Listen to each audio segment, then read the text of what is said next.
Good evening, everyone, and welcome everyone to tonight's meeting of the Urban Planning Delegated Committee. Before we commence the meeting, I request that all mobile telephones be turned off or switched to silent. Thanks very much. My name is Councillor Westgalt and I chair this committee. I will start by introducing my fellow councillors. Seated to my left at the horseshoe table is Councillor Felicity Sinfield, our Deputy Mayor, Councillor Nick Stavro, Councillor Lisa Hollingsworth, our Mayor. On the opposite side, again geographically speaking, is Councillor Cynthia Watson, Councillor Jane Addis, Councillor Susan Bigger, and Councillor Victor Franco. I acknowledge the Manager Governance and Legal, Brian Wee, on my left, and Director of Urban Living, Mr. Scott Walker, on my right. There are other officers in attendance tonight and they will introduce themselves as they present their reports. We'll start tonight with some general introductory information. The Urban Planning Delegated Committee meeting is being live streamed on the Council YouTube to enable public viewing of the proceedings. The meeting is also being recorded and will be made available on the Council YouTube as soon as practicable after the meeting. The primary purpose of the Urban Planning Delegated Committee is to deal with issues under the Urban Planning Act and the Building Act. This committee has delegated authority to make decisions on behalf of Council. For those presenting this evening, when it comes to the agenda item you're interested in, it will be introduced by an officer. I will then call you one by one to come forward to address the committee. If you are making submission, please present your viewpoints clearly and concisely on why you support or oppose the planning application. Please do not, if you can help it at all, repeat what earlier speakers have said and keep your submission focused on relevant issues and points not previously raised. If you oppose the planning application, please tell the committee why you disagree and suggest an alternative approach that would satisfy your concerns. Please focus your comments on your concerns rather than matters of history or detail raised in the officer's report. There is a strict limit of 3 minutes for every speaker, including councillors, and whilst as chair I can vary this time, I seldom do. At the 2.5 minute mark, I will make a sound by ringing a bell, and that will indicate you have 30 seconds remaining to complete your presentation or submission to us tonight. For those in the gallery this evening, I would like to take this opportunity to remind you to extend due courtesy and respect to each other and to the committee as a whole. This includes remaining quite silent while others are addressing the meeting and not disrupting the decision-making process of the committee. And just to finish, I would like to encourage all submitters, officers and councillors to speak directly into the microphone. This will ensure that everyone can clearly hear the discussion. We move now to apologies. Mr. Wee, are there any apologies this evening? Through you, Chair, Councillor Gillies, Councillor Thompson and Councillor Park are apologies this evening. Thank you. Then we move to adoption and confirmation of the minutes of the Urban Planning Delegated Committee meeting held on the 15th of April this year. Councillors, can I please have a motion to adopt and confirm the minutes? Councillor Hollingsworth. Thank you, Mr. Chair. Confirm as circulated, thank you. And do we have a seconder? Councillor Stavro, thank you. Is anyone opposed? No one's opposed. I'll now put the motion. Those in favour? There's no one against. I declare the motion carried. Declaration of conflicts of interest of councillors and council officers. Councillors and council officers, are there any conflicts of interest that you wish to foreshadow for the matters in the agenda tonight? No one at the table. I will, in fact, do so. I foreshadow that I may have a potential conflict of interest for item 3.2, which I will speak to at that time. All right, we can move straight into the business of this evening. Item 3.1, 1 Creswick Street, Hawthorn. Tonight, the officer's report will be presented by Timothy Lukin, Senior Subdivision Officer. Thank you. Through you, Mr. Chair. I present today UPDC item number 3.1 relating to planning permit application PP 21/0139, which is at 1 Creswick Street in Hawthorn. It is proposed to construct one additional dwelling on a lot in a traditional battle axe style format in a general residential zone, which has no overlays. The new dwelling will be constructed with a skillion roof form, brick veneer and an axon cladding finish with a double garage which faces the laneway. A total of 26 objections to the application has been received. Following this, substituted plans were submitted to council. Adjoining residents and objectors were notified of these plans. These changes included deleting the swimming pool which was proposed, improving landscaping outcomes throughout the site, including to the existing dwelling as well as the proposed dwelling, reduction in the size of the topmost level, which almost halved in size. It is considered that a notice of decision to grant a planning permit should be issued. Overall, the amended proposal achieves a high level of compliance with the planning scheme requirements, including fully compliant maximum height, an appropriate transition from the 3-storey apartment building located to the north. Potential overlooking is addressed via permit conditions, and there are conditions that will ensure retention of the golden elm tree, which is located in the southeast corner of the site, as well as the planting of two new small trees. The vehicle use of the laneway at the rear has been assessed by and supported by Council's traffic engineer. Thank you. Thank you. Tonight, we have 3 people indicating a wish to speak, 2 against and 1 supporting the recommendation as published. Once I've announced your name, please come forward and sit at the head of the horseshoe table. And if submitters are not present, I will move on to the next speaker immediately. I will remind you again, there is a strict 3-minute limit on your presentation, but please commence with your name and the suburb in which you live. We will start with Mr. Bruce Jenkins.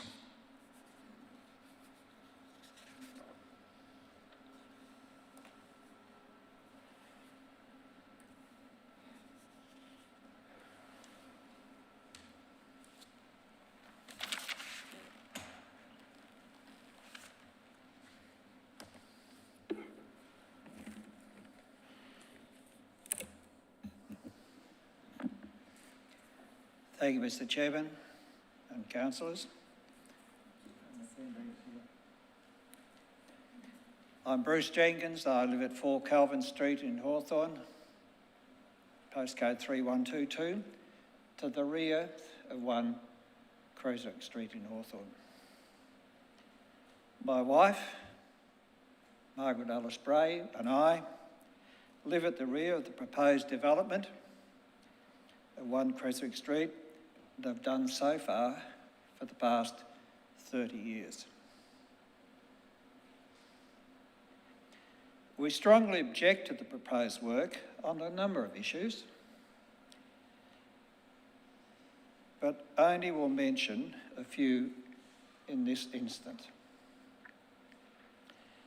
The visual dominance with the bulk and height, that is, 3 storeys, will be higher than the existing building, partially due to the slope of the land, thus putting it out of character in this mainly single building on a block residential area.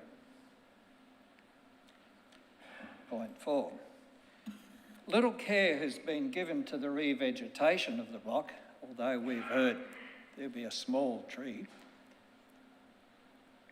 as the building will extend and cover the ground space to approximately 2 metres on both the north and the south sides. Approximately no space to the east, the laneway, due to the proposed double garage.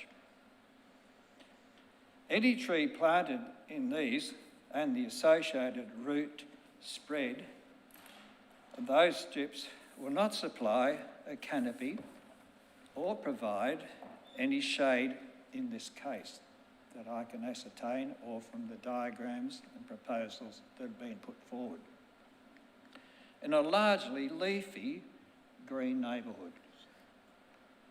And I would almost be bold enough to ask who has been to look at this area, which I won't do. If the proposal goes ahead, this will have two large, stark, block-like structures on a property dominating the existing homes and even the apartments on the north side. We do hope some changes can be made to, or at least consider, the above concerned. Thank you. Thank you, Mr Jenkins. Councillors, if you just remain in your position. Sorry, Mr Jenkins. We might just check if the councillors have any questions of you tonight. Thank you.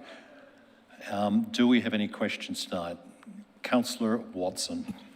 Thank you, Chair, and thank you for your presentation, Mr Jenkins. You mentioned that you hoped that some changes could be made to this proposal. What changes would satisfy you? What are you hoping? One of the proposals would be to accommodate the slope of the block, a reduction of the height, which is 3 stories, if it's possible, to have that height reduced, as I mentioned previously in point 4. Thank you very much. I seem to have met that in the stipulations that have been laid down. But if it's possible. Just follow up a question. So given that they have reduced the height in the current proposal, are you now happy with it? Or would you like it reduced more? I wouldn't be objecting otherwise. Okay, thank you very much. Yep. Any more questions? We don't appear to have any further questions, Mr Jenkins. Thank you for your submission tonight. Thank you, councillors.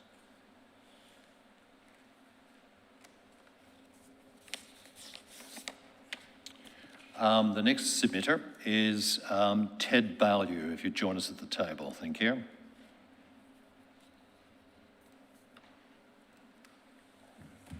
Thanks very much, Chair. We've been through a couple of years on this application. I live in at number 8 Calvin Street, 2 doors up from Bruce Jenkins, and I come tonight speaking on behalf of a number of objectors who have previously submitted. There are a number of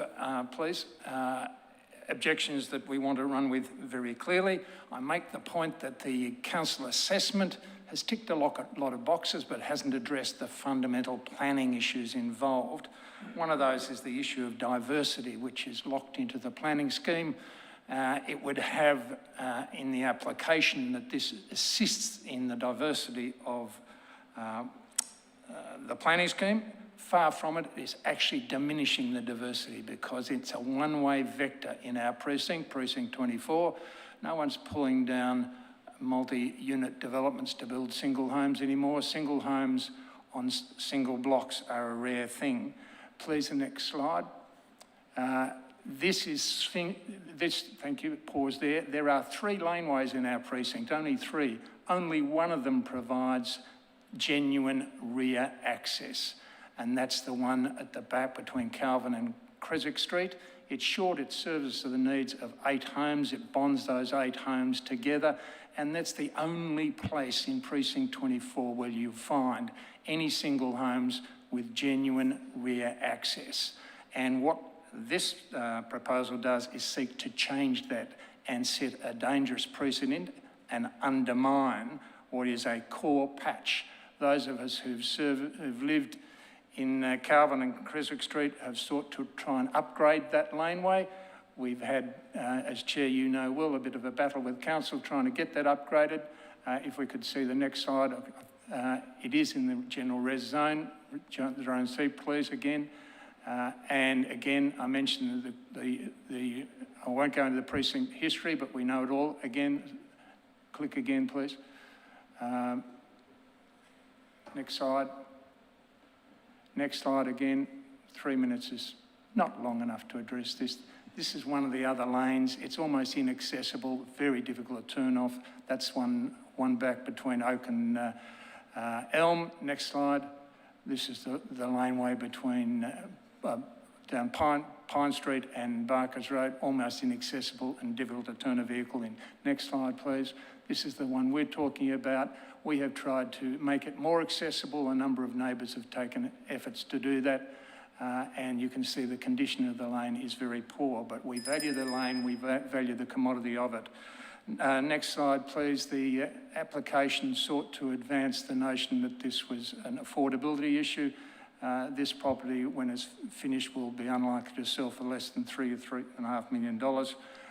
It's not an affordability issue. On the amenity issue, next slide, please. There are, next slide again. This is the changes since the first round have really just shrunk the application. Everything's got a little bit smaller, but haven't addressed what were the worst features of the application. The rooms are smaller, the problems are just screened off. The private open space is minimum and poorly positioned, overlooking remains, and there's no disability access. Mr. Bailey, I'll get you to wrap up now, if you wouldn't mind. Thanks very much. Application refers to the building as being 2 stories, it's 3 stories. It refers to the original application as 2 stories, it's 3 stories. There are inconsistencies in that, and we think this is the wrong move in planning terms. Tick a box is one thing, but addressing fundamental planning issues is what this council should be doing. Anything else should be in the hands of VCAT. Thanks very much. If you just remain in your seat for a moment, and I'll check if there's any questions from the table. Councillor Bigot. Yes, thank you for your presentation. I just had a question about the focus on the laneway and the photos that you showed. Is your concern about the laneway in regards to this application relating to the state of the laneway and your fear that by having access directly to the laneway, which I think the current house does as well, that would make that laneway less accessible? No, we've been trying to improve the laneway, that's an issue, but what we think is intrinsic to making it what it is that they're all single homes attached to that laneway, and there's 8 of them, and they're the last few in the precinct, which are single homes with rear access. And if we set the precedent where those other homes can also be split off and a second house built, we will destroy the fundamental diversity of the precinct.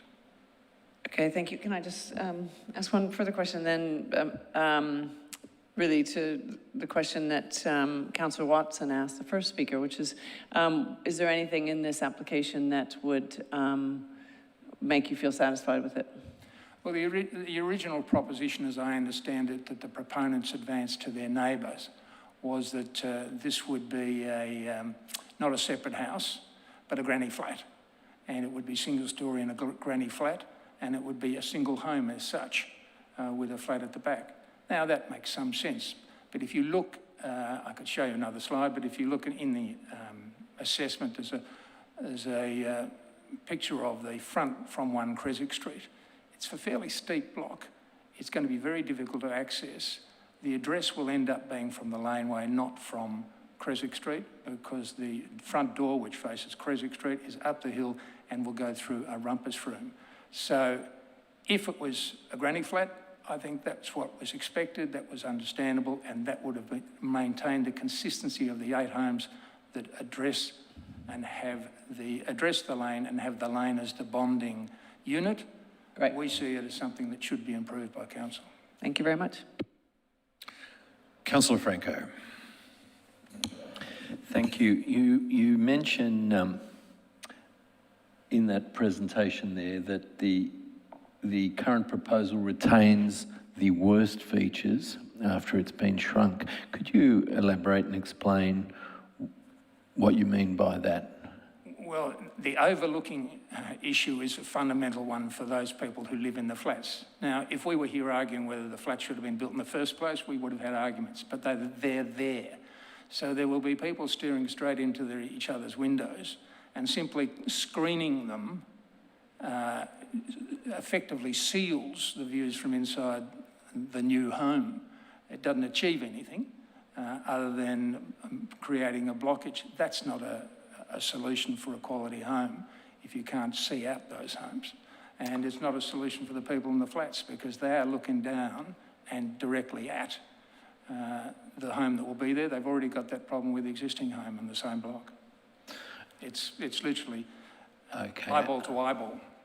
And so that's what you mean by the overlooking remains. It's just the screening is there. There are issues around the private open space between what will remain for the existing house, what will be there for the new house, and it's all going to be largely unworkable. It's at an absolute minimum, and poorly located will be overshadowed and will be effectively dysfunctional. Thank you. We don't appear to have any further questions. You can return to the gallery, Mr. Bowdy. Thank you very much. That's my place, Chair.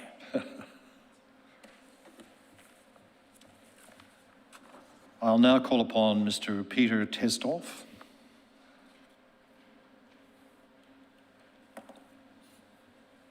Thanks, Mr. Chairman.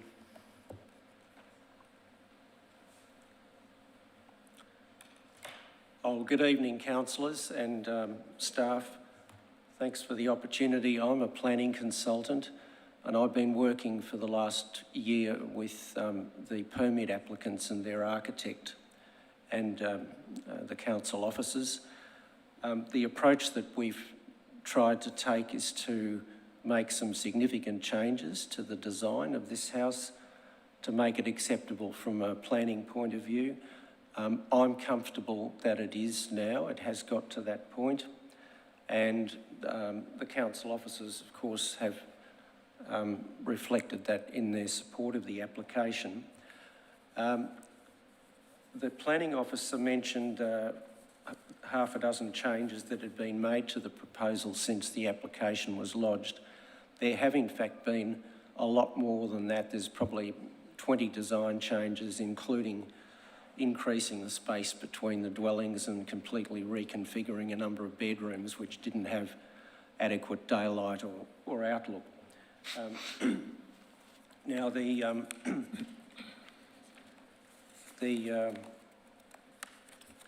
I'd just like to respond to a couple of things that the objectors have said. Now, several objectors have said that this is a 3-storey dwelling. It's not 3 stories, it's only 2 stories at any point. It's a sloping block, and so the house has been designed to, in response to that slope. It's just over 8 metres high in a zone where you can have a dwelling of potentially up to 12 metres high because of the slope. So it's 2 stories and 8 metres, not what you could have, which is 3 stories and 12 metres. There's been some comments made about the use of about the character of the laneway at the back. There are a number of houses that abut that have buildings that have been placed right on the laneway, so it's quite an intensive built form there, and I don't think that this dwelling is going to change that significantly. It already has a garage on the laneway. The battle axe configuration, where you have one house behind the other, is very common throughout Melbourne for dual occupancies, and there are some of those in the immediate area. There's numbers 8, 10 and 12 Harrison Crescent and number 10 Myrtle Street as examples. The overlooking that was mentioned is from the upstairs bedroom towards the block of flats, and those flats already overlook this property and they're not required to have screening. Just finally, in terms of the measurable res code requirements, we've got a site coverage of about 46% compared to a potential 60%. Mr. Tesdorf, can I ask you to move towards wrapping up your presentation, if you wouldn't mind? I've only got a couple of sentences, Thank you. Mr. Chairman. There's 34% of the site as permeable surface, which is well above the minimum of 20%. There's a lot more private open space than is required under res code, and the figures are in Timothy's report, and all the setbacks are greater than what would normally be required. Thanks, Mr. Chairman. Happy to answer any questions. Thanks very much. Councillors, are there any questions of this submitter? We don't appear to have any. Thank you very much for your presentation. Thank you, councillors. I will now return to the officers for matters arising. Thank you. Through you, Mr. Chair. In relation to the matters raised, I offer the following response. Firstly, can confirm that council officers have been out on the site. I myself have attended the site multiple times, especially to gain an understanding of the rear laneway access and the issues raised there. Can confirm as well with the open space areas proposed, there's going to be a change to the existing dwelling as well as the new dwelling, and each outdoor space will have sufficient room for deep soil areas so that the new trees that are planted will have enough room for root growth. We'd just like to reiterate Mr. Tesdov's comment about the two-storey nature. So there are 3 levels, but at any point across the site, it is only 2-storey. And just a note about the laneway access. So there are already a garage facing the laneway. In fact, there are 2. They may be used less, but currently the existing house has access to the laneway. What happens with this application is that access will be removed and replaced with the new house. So the changes to the existing conditions, in my opinion, is limited. Council's traffic officer has assessed the laneway access. They haven't recommended any upgrades to the laneway on the basis that there is limited change to the existing conditions. There is only 1 new dwelling being introduced, and it is replacing the existing dwelling's access. Thank you. Councillors, do we have any questions of the officers tonight? Councillor Stavro. Thank you, Chair. I have a few questions, possibly 3 questions, but first, could you expand or comment a little bit on the sort of comment made by Mr. Bailey on with regards to tick box versus articulated sort of planning statement to have neighbourhood character incorporated? Thank you, Mr. Stavro. So we have a whole set of criteria that needs to be met. In my opinion, this isn't a tick box exercise. In many cases, the requirements have been exceeded, in particular the amenity standards. For instance, towards the south of the site, you'll see there is quite significant setbacks from the neighbouring site at 3 Creswick to the south.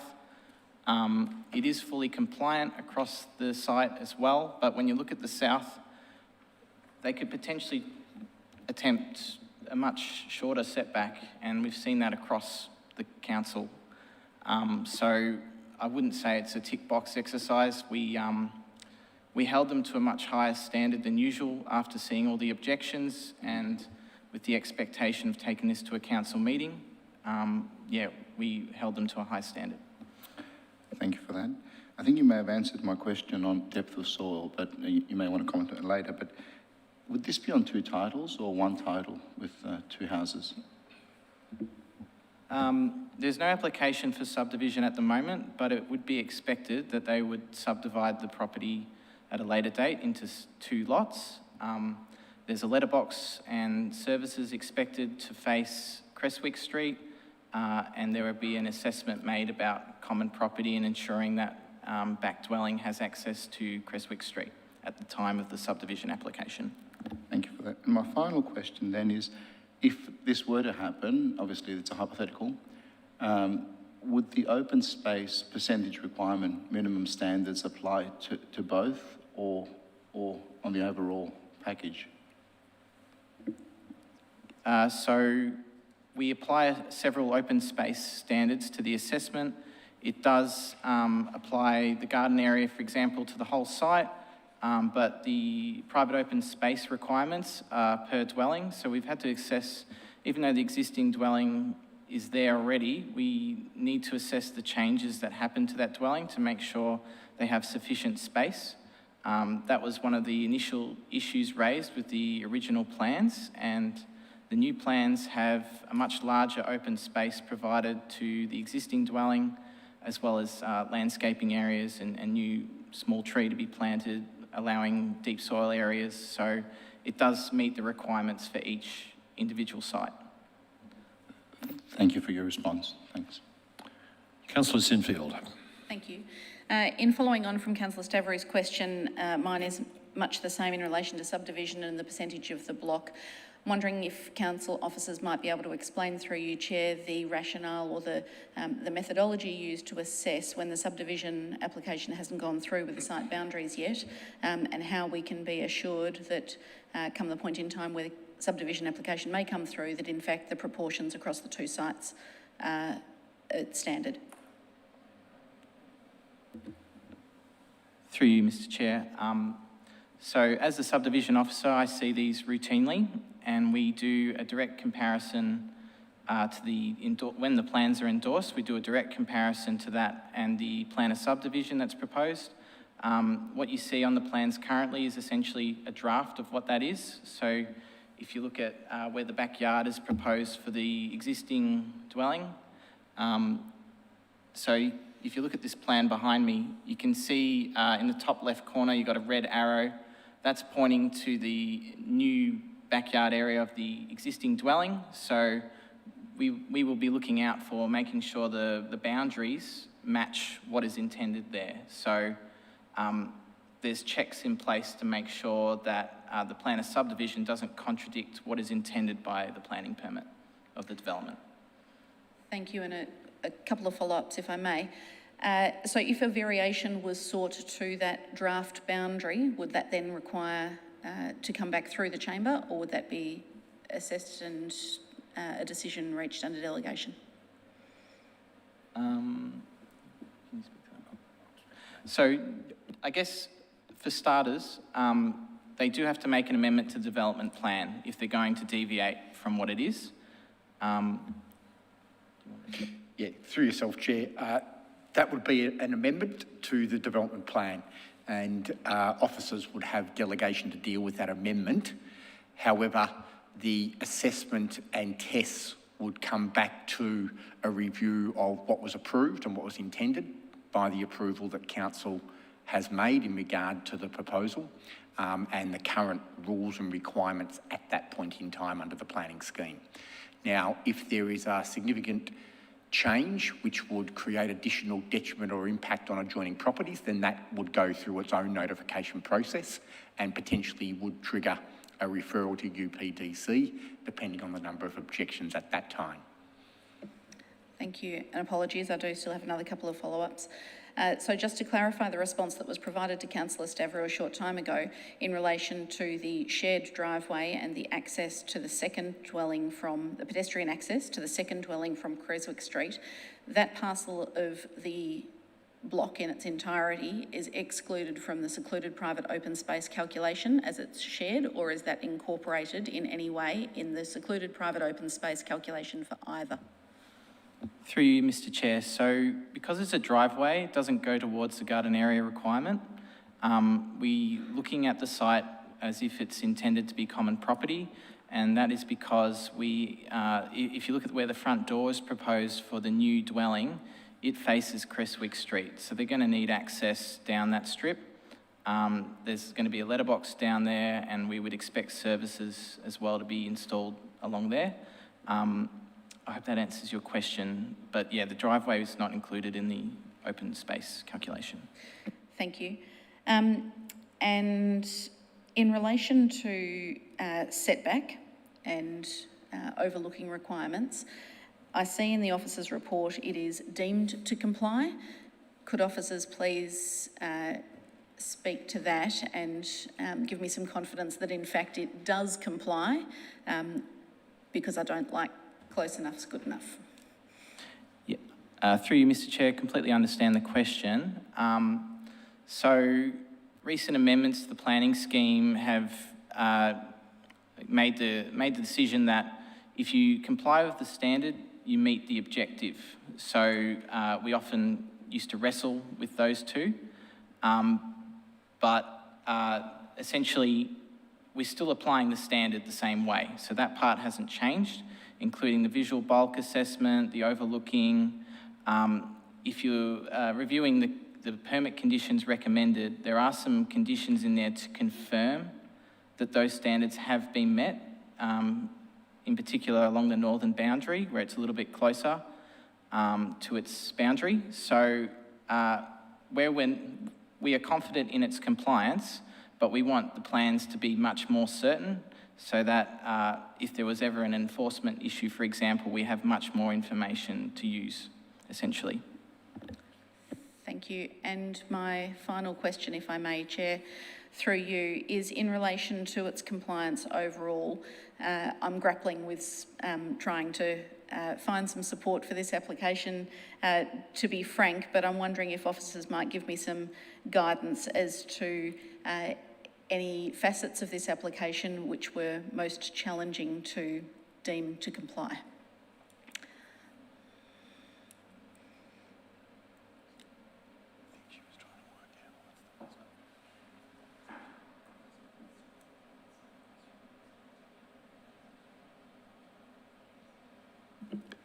Through yourself, Chair, perhaps just going back to the deem to comply question, and just maybe just to be a little bit sharper and clarify the change that has occurred to the planning scheme. Any res code requirement or objective that has now been included in the deemed to comply changes that the state government has made means that if a standard is met, then it's deemed to automatically comply with the objective of that particular res code requirement. There is no discretion anymore for council to form a view that despite the standard being met, the overall objective is not being met. So this will play out in regard to things like setbacks, car parking, and other sorts of similar requirements. In fact, many of the amenity requirements where previously council could form a view that despite meeting the standard, the objective is not met. That is no longer the case. And that's what the deemed to comply refers to here. This proposal meets all of those deemed to comply requirements of the res code assessment. So they're locked away. We can't turn our mind back to those. It is only a very small number of discretionary items that we need to make a judgment and assessment on. For example, neighbourhood character is a relevant consideration. Our assessment has formed the view that this is a suitable and appropriate proposal in all of those discretionary items in terms of the objective assessments that we need to make and undertake. Thank you. That exhausts my questions. Thank you, Councillor Sinfield. Councillor Hollingworth. Thank you, Mr. Chair. Question for the officers with regard to three aspects. So one being with the excavation of the site and then the construction of the site, if this application is supported. I assume all works will be done through or access through the laneway, is that correct? Because you wouldn't be able to get the heavy vehicles to the site in any other way?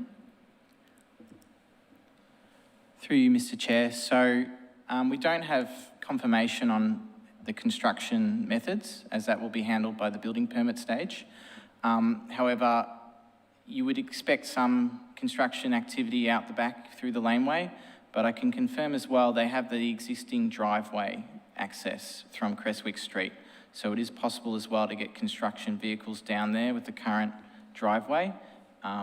There is a slope to the land, but they will still be able to access it from both directions. Right, thank you for that. And so with the construction management plan, that would be facilitated by the building surveyor. Is that what you're saying? Council would not have any role within the construction management plan? Through you, Mr. Chair, yeah, there is no construction management plan condition. We would not have that control.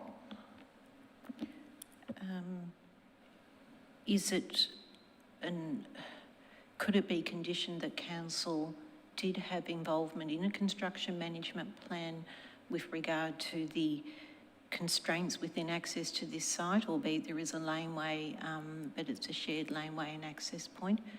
Is that something that has been done in situations before? Through you, Mr. Chair, with regards to this type of condition, this is normally reserved for major developments like apartment buildings where you expect there to be large trucks disrupting the streets, the neighbourhood. In this case, this is a small redevelopment type, and we don't usually put that kind of condition on this type of application. Yeah, it's not to be expected. Thank you. I was just thinking of the situation where laneway would be obviously restricted to people that access it during the course of excavation going on, and if there was the ability to have something implemented to support the residents that have access.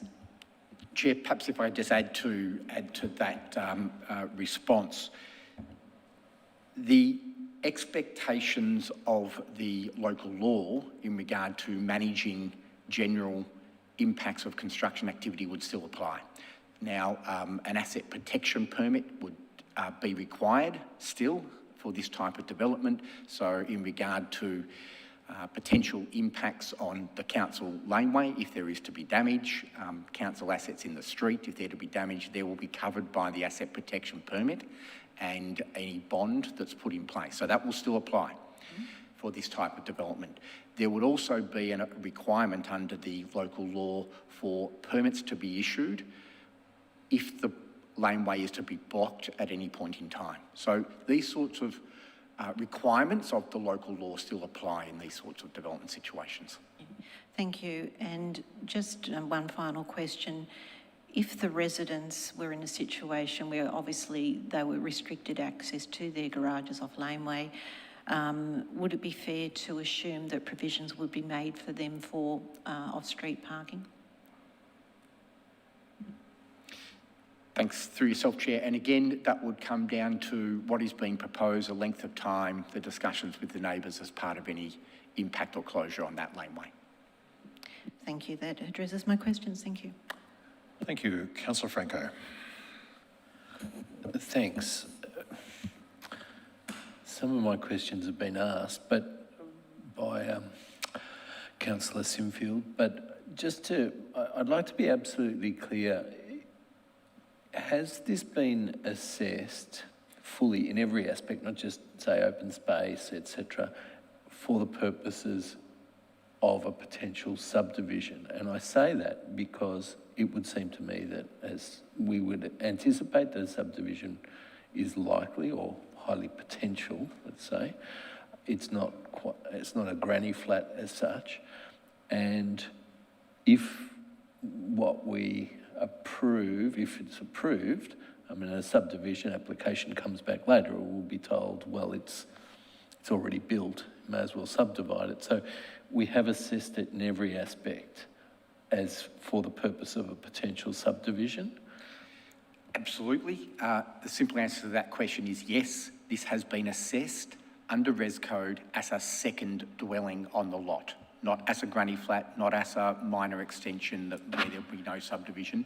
This has been assessed as a second dwelling to ensure that it meets all of the relevant requirements. And that Battle Axe corridor, that does comply then for the purposes of a dwelling at the rear, from an access point of view, and say something like rubbish bins, things like that.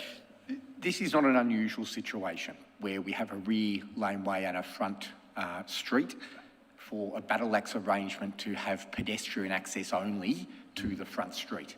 Now, where the rear laneway is not fully serviced, does not have postal services, is not a named laneway that you could address a property to, we will require, as part of a subdivision approval, the pedestrian access and service access to the main street.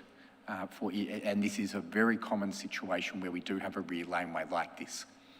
So this has been considered in terms of assessing this proposal, that this is a very real outcome that can be achieved when it gets to subdivision stage. And just a question about the northern window, the windows that face the apartment block at the upper level. They're all screened, but what sort of distance is there between, say, the apartment block windows and the new dwelling? And just welcome some comments on the issues that Ted Bailey raised about the amenity. And I don't know what type of rooms are, you know, they may be lounge rooms screened off or they may not be. Any comment about that? Through you, Mr. Chair. So I believe you can see behind me, the picture to the right is the northern interface. So if we start on the left-hand side, for instance, that's the master bedroom level. So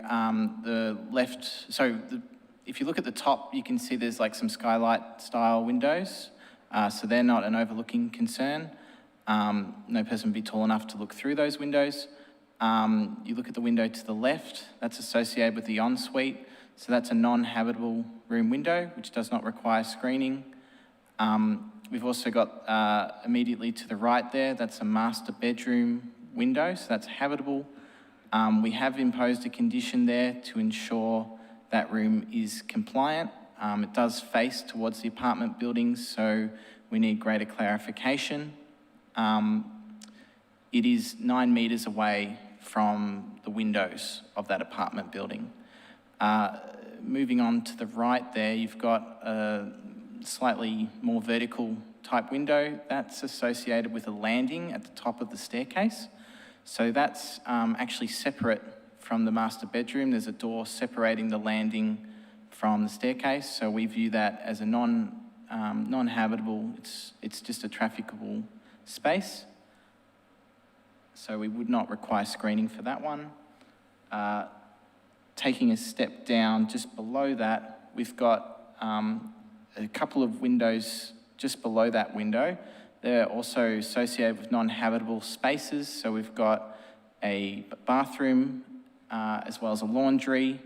Those windows are 9 metres away from the apartment building again. And then you've also got a pantry window, which is that more horizontal one you see down there. So in our opinion, the only one that requires some greater clarification to ensure compliance is the master bedroom window. Thank you. And one final question, just the definition of 2-storey and 3-storey. To me, when I look at it, it reads as a 3-storey, and yet you say it's 2-storey across any part of it. Is there anything definitive as to when something is to be defined as 2-storey and 3-storey? Because to me, and this is a non-technical thing, if you asked me, I'd say it's a 3-storey development. I mean, looking at that picture on the left. Through you, Mr. Chair, completely understand the question. It does have 3 levels, but if you dissect it through the middle, at any point, there will only be 2 stories on top of one another. At some times, there is the understory, the lowest level, but that is cut into the ground. So at points, it's considered to be a basement because it doesn't project above the ground level. So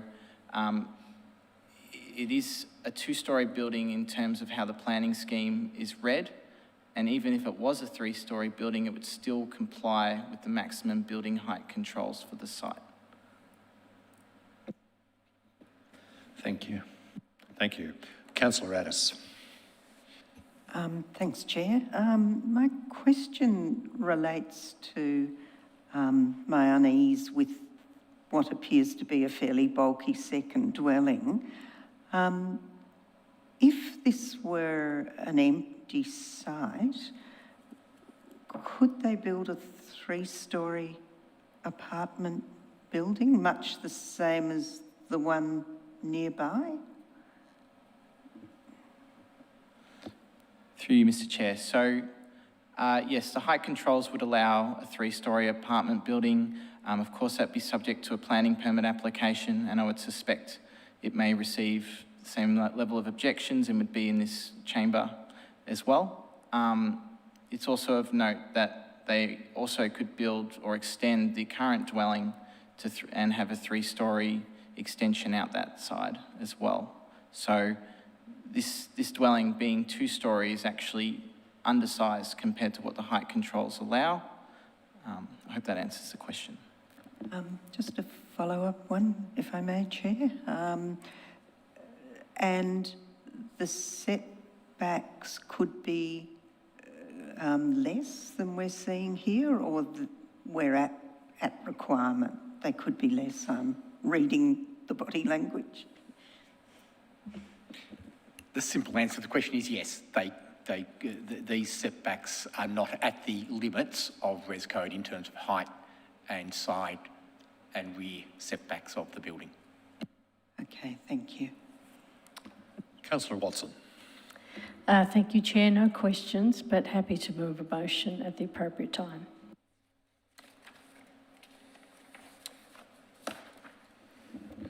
We seem to have exhausted all the questions, and I think it's time for a motion.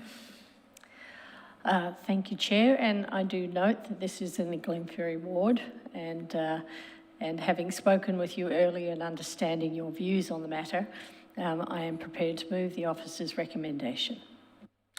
Do we have a seconder?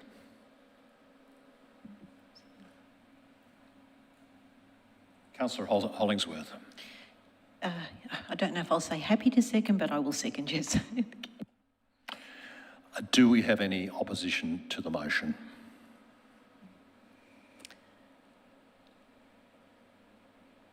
To facilitate debate. Terrific. Okay, Councillor Watson, as the mover, if you'd like to speak to your motion. Thank you. Yes, look, I'll speak very briefly. We've had a number of questions asked of the officers tonight, and also had a number of presentations from the community. So there's a lot of information that's buzzing around in everyone's head.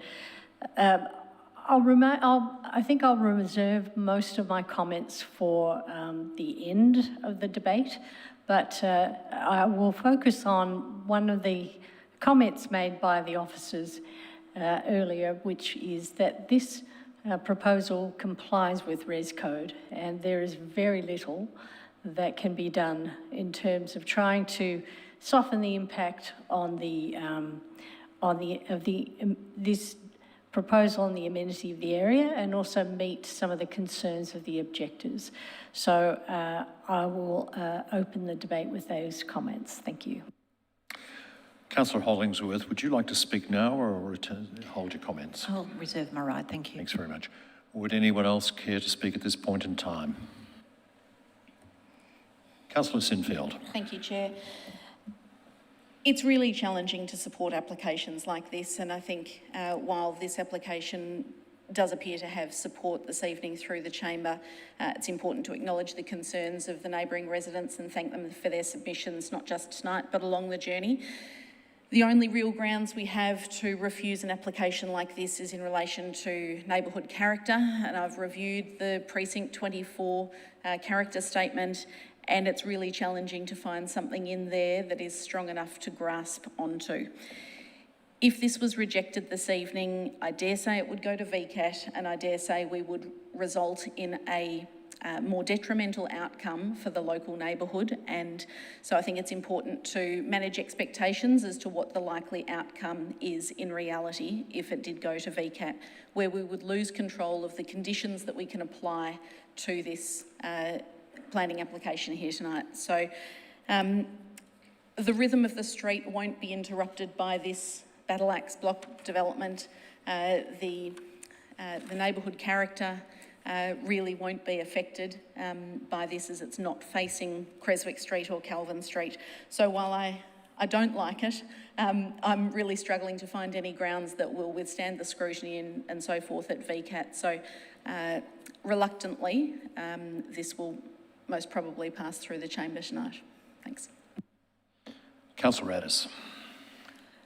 Thanks, Chair. I share Councillor Sinfield's sentiments. I feel uncomfortable with it, but I can see no basis for refusing it. And sadly, we could be looking at something worse. So, with reluctance, I will be supporting it. Councillor Franco. Thank you. I'll keep it short. I share the same views that Councillor Addis and with more details Councillor Sinfield has spelled out. I don't particularly like it, but I think it's compliant, and my views on whether I like it or not are irrelevant. I can't see how we can refuse it based on the conditions that it meets. Thank you. Councillor Bigger. Yeah, I almost don't need to say anything when I look at my notes because I think it's been said. I think that there's no reason to reject this, and it's well below the height levels, side setbacks. You know, it's not only compliant; it's actually more than compliant. So I think that given that this is it's fairly clear, it feels to me. So I will be supporting the officer's recommendation tonight. Councillor Stavro. I'll be very brief. Chair, look, I too echo my colleagues' views. Sometimes we're in a very difficult position where, on a neighbourhood character perspective, had we had the ability, we would perhaps have a much more nuanced response. But as the officers have explained to us, it meets the standard and plus some, and I find it very difficult to be able not to support the officer's recommendation. Thank you. Return to you, Councillor Hollingsworth. Thank you, Mr. Chair. First of all, I'd like to thank Mr. Lunken for his presentation this evening and for his degree of scrutiny over this application and the report that's before us tonight. This has certainly tested our thought process and challenged whether or not this is a suitable application to be supported in the chamber. But hearing my colleagues speak, I hear that whilst there are some concerns, the officers have certainly worked very closely with the applicant and their representatives, and the level of scrutiny has been comprehensive. Debate in chamber has been comprehensive. And I also recognise that some of the images that we've seen tonight and some of the information in the original application have improved significantly since that was presented. So if we were to look at what's before us with all of the conditions applied, we would be looking at a somewhat modified design. I'm satisfied that whilst there will be inconvenience to the immediate area, that Mr. Walker, what you said, you provided assurance that will be a level of oversight to ensure that the residents have an opportunity to have some recourse if need be through the building surveyor or if need be to council. So I second this motion and we'll now leave it up to the mover. Thank you. Councillor Watson, we return to you to round out debate. As the ward councillor chair, did you want to make some remarks before I close? Not from the chair. Thank you very much for the offer.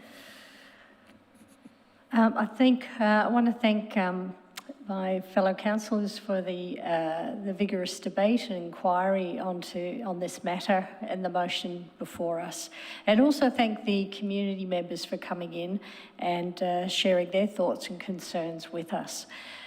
In closing, I just want to reflect on a couple of comments that were made here by the Honourable Ted Bowdew. And he talked about the planning scheme, and that's the overarching document that we have to live with in Melbourne. Plan Melbourne Refresh came in about 2016, and its overall objective was not only diversity, which I completely agree with Mr. Bowdew when he said that this doesn't add to diversity in the area. If we were going to add to diversity, we'd be talking about an apartment block. But what it does is it does respond to the overall objective of Plan Melbourne Refresh, which is densify. So whatever your thoughts are about densification, this is what it looks like. So while I have my own private views on what has been proposed on the site, all of those things are of little relevance. What matters is, does it comply with Res Code? I'm very satisfied that the applicant has made a number of endeavours to meet the concerns of their neighbours and has worked with council officers. And note that Mr Tessoff said that there have been 20 design changes, and I think that that shows a considerable amount of goodwill to try and come up with something that responds to the concerns presented by the neighbours. So I'll leave my comments there and commend this motion to my fellow councillors. Since we've now finished debate, it's time to put the motion. All of those in favour of the motion? All of those opposed? It is carried.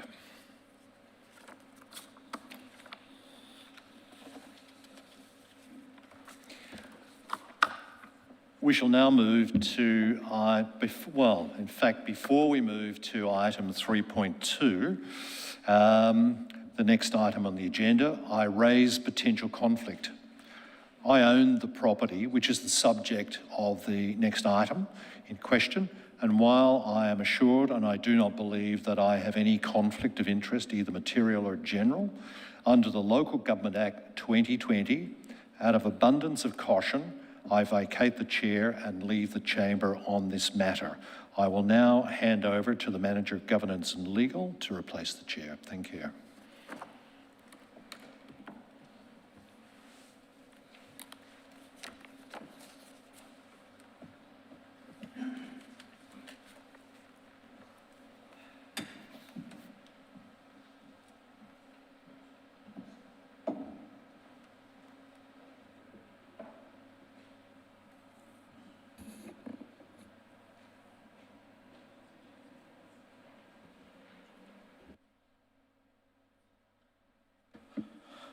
Councillors, noting that the chair is currently vacant, I seek nominations for a temporary chair.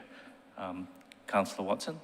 Yes, thank you. I'd like to nominate Councillor Stavrou as the previous past chair of the Urban Planning Delegated Committee. Thank you, Councillor Watson. Is there a seconder for that motion? Councillor Addis? I'm happy to second. Thank you. Councillor Stavrou, do you accept that nomination? I do accept it. In that case, I put the nomination to the vote. All in favour? That's passed unanimously. Thank you. Councillor Stavrou?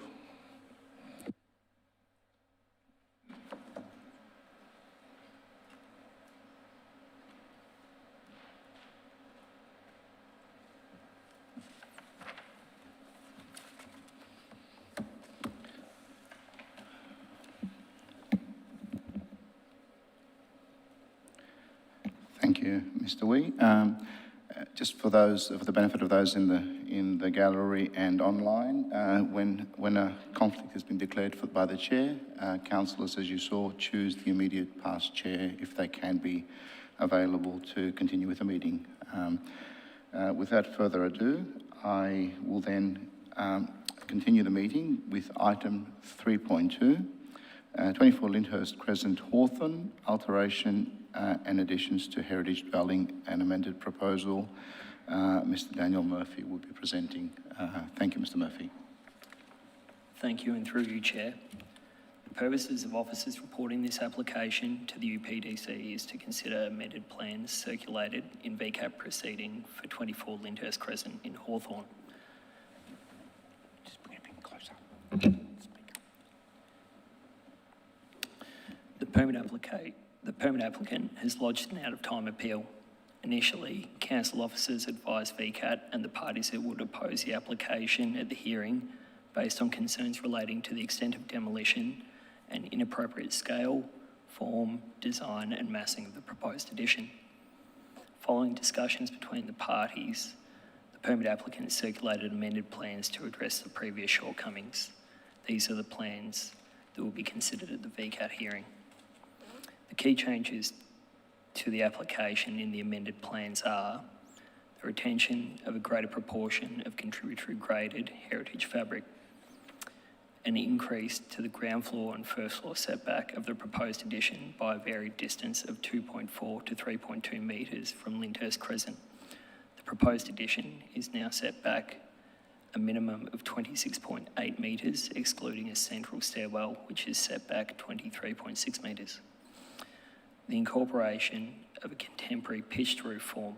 In contrast, the refuse scheme included a predominantly flat roof form, and a reduction in the rear boundary wall height by approximately 1.5 metres to a maximum of 2.9 metres.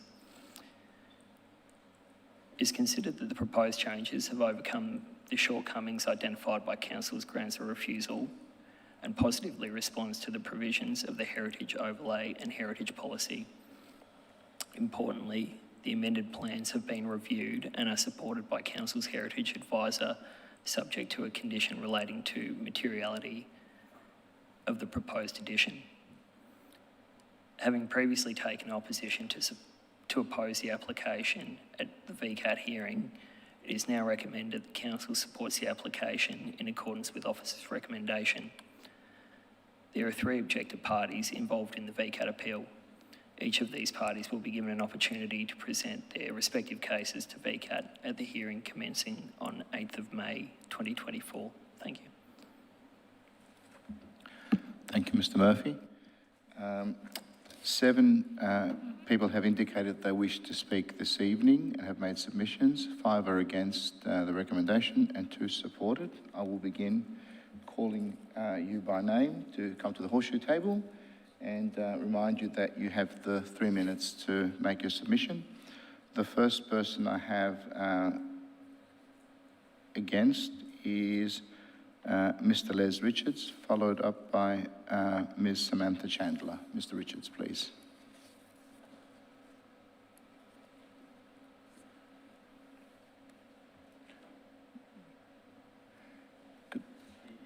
Could somebody turn the mic on? Thank you.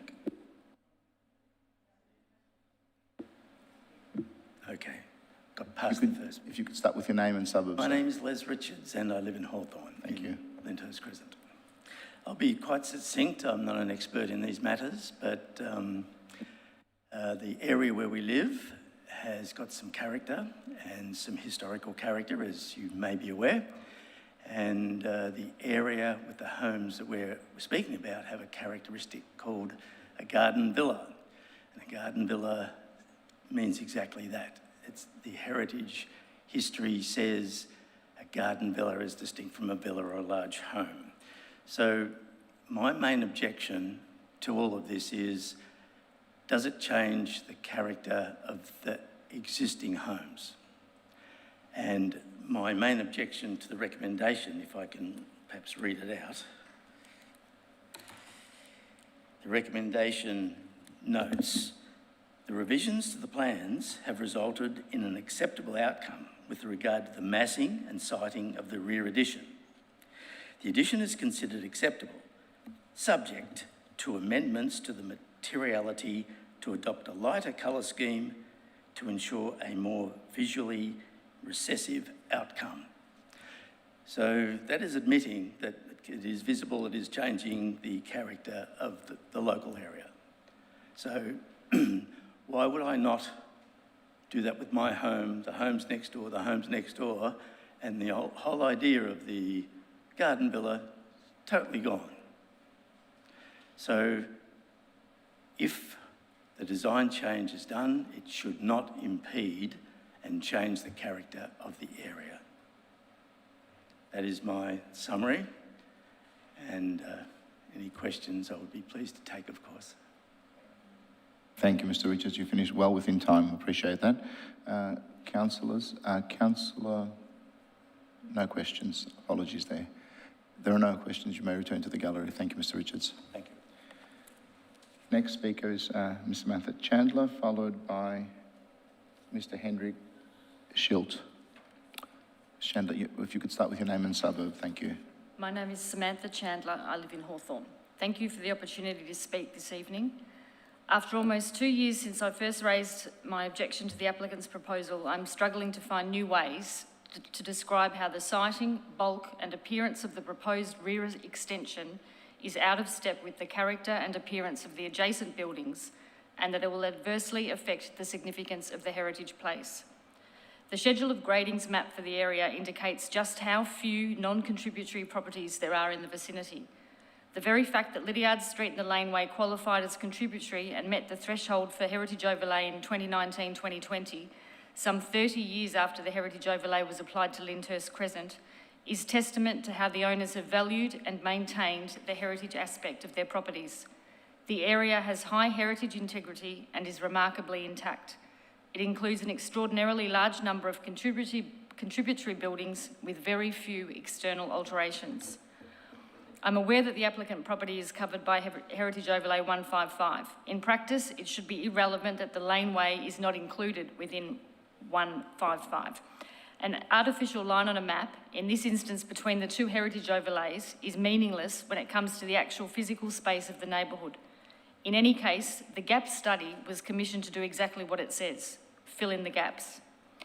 When viewing the plans, I'd like to make councillors aware that it's important not to let the drawings of the rear elevations from the laneway mislead. Without any perspective, and in 2D, it's difficult to see how the narrow width of the laneway means it is near impossible to see the few other second-storey extensions that are in the lane. This one will be very visible. The wall proposed for the laneway is unlike anything else. Every other garage structure is single-storey. My concern is not about anybody's ability to update and improve their home. It is about maintaining the precinct's aesthetic significance and integrity. There should be a clear distinction between the development that occurs in areas covered by heritage overlays and those areas that are not covered. There are plenty of choices for all homeowners. Lately, there appears to be a trend towards facadism, not just of buildings, but of whole streets. Hawthorn is at risk of becoming a garden suburb with no gardens, where only the frontmost parts of the heritage place are maintained, but the integrity is lost. Some may call it movie set urbanism. The antidote: please do not grant a permit for this proposal as submitted. The size of the development needs to be reduced significantly. Thank you, Ms Chandler. We have Councillor Addis seeks to ask a question. Councillor Addis. Thanks very much. I think you commented that there would be a two-storey garage on the laneway in this. I'm just struggling to see that in the... What the revised plan has proposed is that the first part of the wall is as high as like a single-storey garage. Then there is a 1 metre setback, which is supposedly is going to include a planter box, and the wall then extends to about 4.2 metres or something like that. So really, when you're standing there, 1 metre setback is not sufficient. Thank you. I'll perhaps seek the officers to clarify it when we get to their responses. Thank you. Thank you, Councillor Addis. There be no further questions. You may return to the gallery. Thank you for your presentation. I call upon Mr Schilt, followed by Mr David Heaney. If you could start with your name and suburb, sir. Yeah, I'm Hendrik Schilt. I live at 26 Lyndhurst Crescent, next door. First of all, I find that the council has, after showing initial proposal against the proposed... Could I just ask you to pull? No, sorry. Thank you so much. Okay.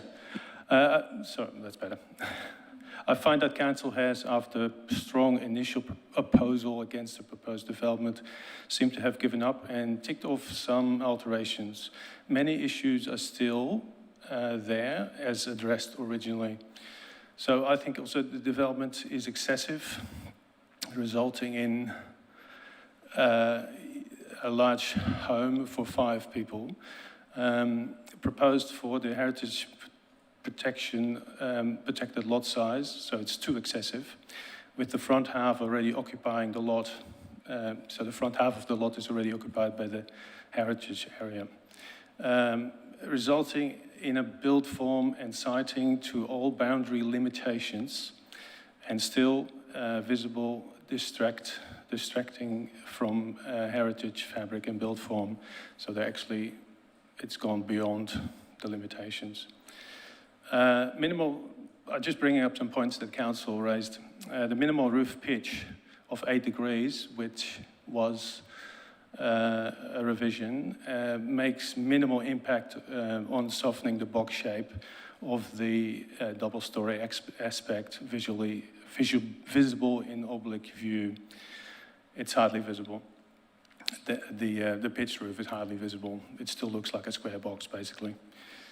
Council has completely dropped original west boundary setback increase demand, which was originally raised. They've totally forgotten about it. It hasn't happened at all.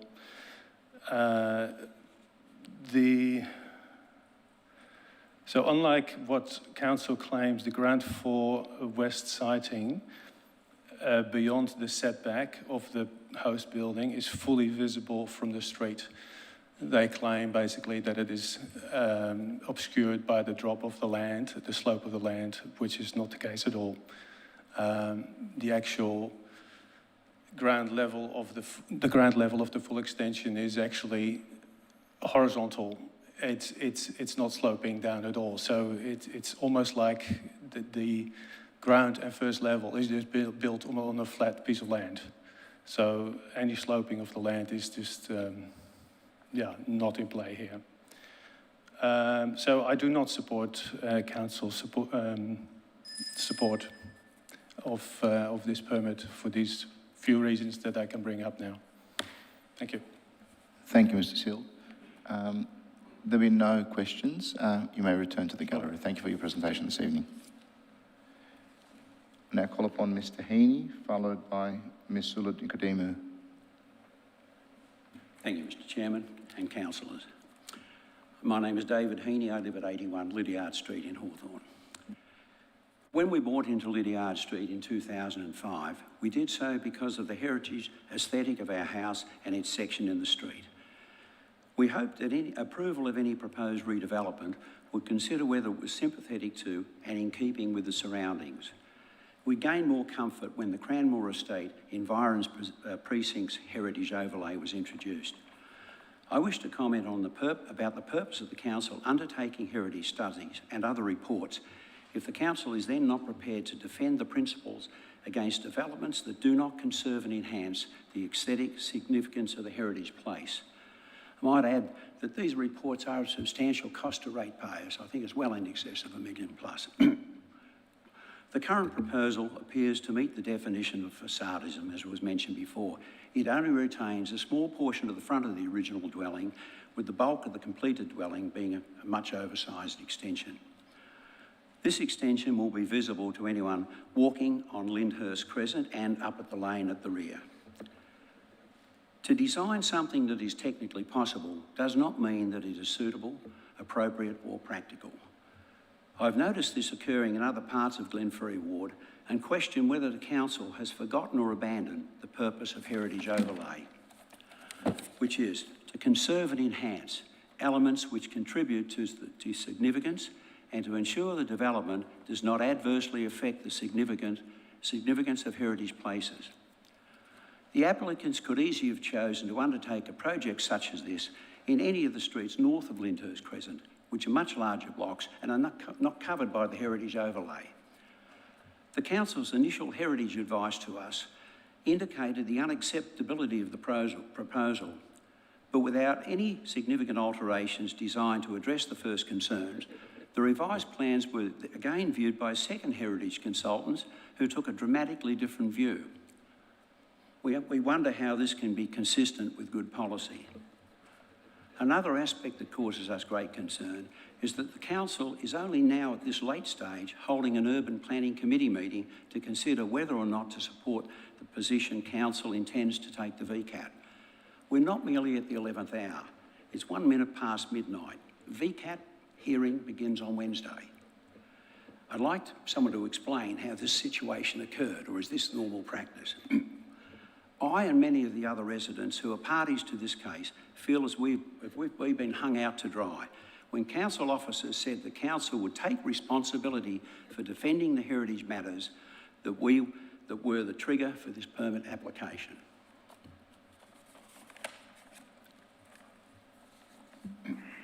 Thank you, Mr. Heaney. Councillor Frank, do you wish to ask a question, Councillor Franco? Yes, I do, actually. Sorry, Councillor Adders was before you, but there was That's fine. flashing. I apologise. Okay. Thanks, Chair. Thanks, Mr. He. Can you comment on what I understand are changes in the amended plans and whether you feel they've gone some way to satisfying your I can't concerns? recall the exact comments. I was overseas at the time they were that meeting, but when I came back, my wife saw them. It was just a few handwritten comments, really, about 2 very small paragraphs in red that frankly had not much impact at all. I'm sure that the council officer can address those issues. So, he's got a copy of them. so you've seen the modified Yes, I have. I just plans can't recall and you don't feel they address your concerns? No, it didn't cover any of the technical issues at all. It just was like bland statements, and all of a sudden, a position that seemingly they were going to take to council to VCAT got overruled. Thank you. Councillor Franco. Thank you, Chair. Could you just elaborate a little bit on the process in the VCAT hearing and how you... Well, it's this Wednesday. We haven't been to it. Your background and...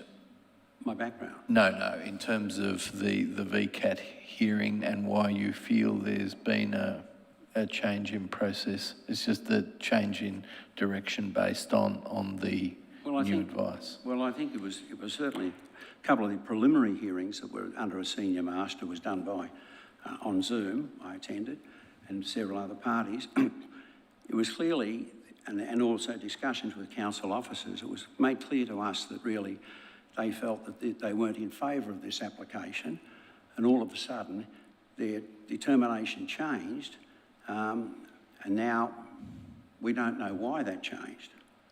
And all of a sudden now we're going to VCAT on Wednesday without knowing why the council seemingly changed their approval process or their recommendation. Maybe the council could tell us. And just one final point. I mean, to what extent is it the contemporary nature of the addition that might be a concern, or is it the scale and bulk? It's the sheer scale and bulk. We heard in the previous one, it's effectively on a sloping block, effectively 3 stories at the back.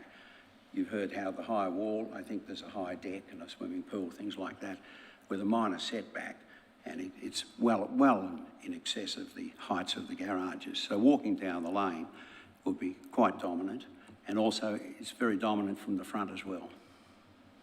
Thanks. Thank you, Councillor Franco. Councillor Biggar. Yes, thank you, Chair. So just to clarify, did you receive the amended plans? Had you seen these second? Yes, I have. Yes, and was that within the last month, I presume? Yes, within the last few weeks. Yes, okay, thank you.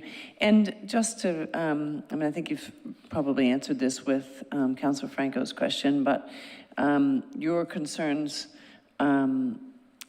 relate to the size and bulk, so they're not likely to be addressed by small changes that might be discussed here. No, I think there have been minor alterations over several iterations of the plans over the last 18 months, 2 years, but none of them address the real bulk of the property.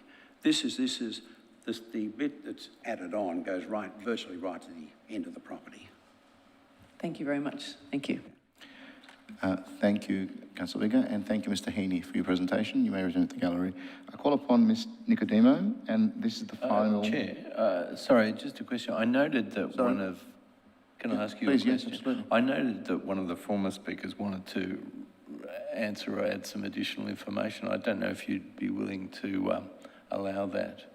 Look, I might just finish with the presentations and ask the speaker at the end if there's anything further to add.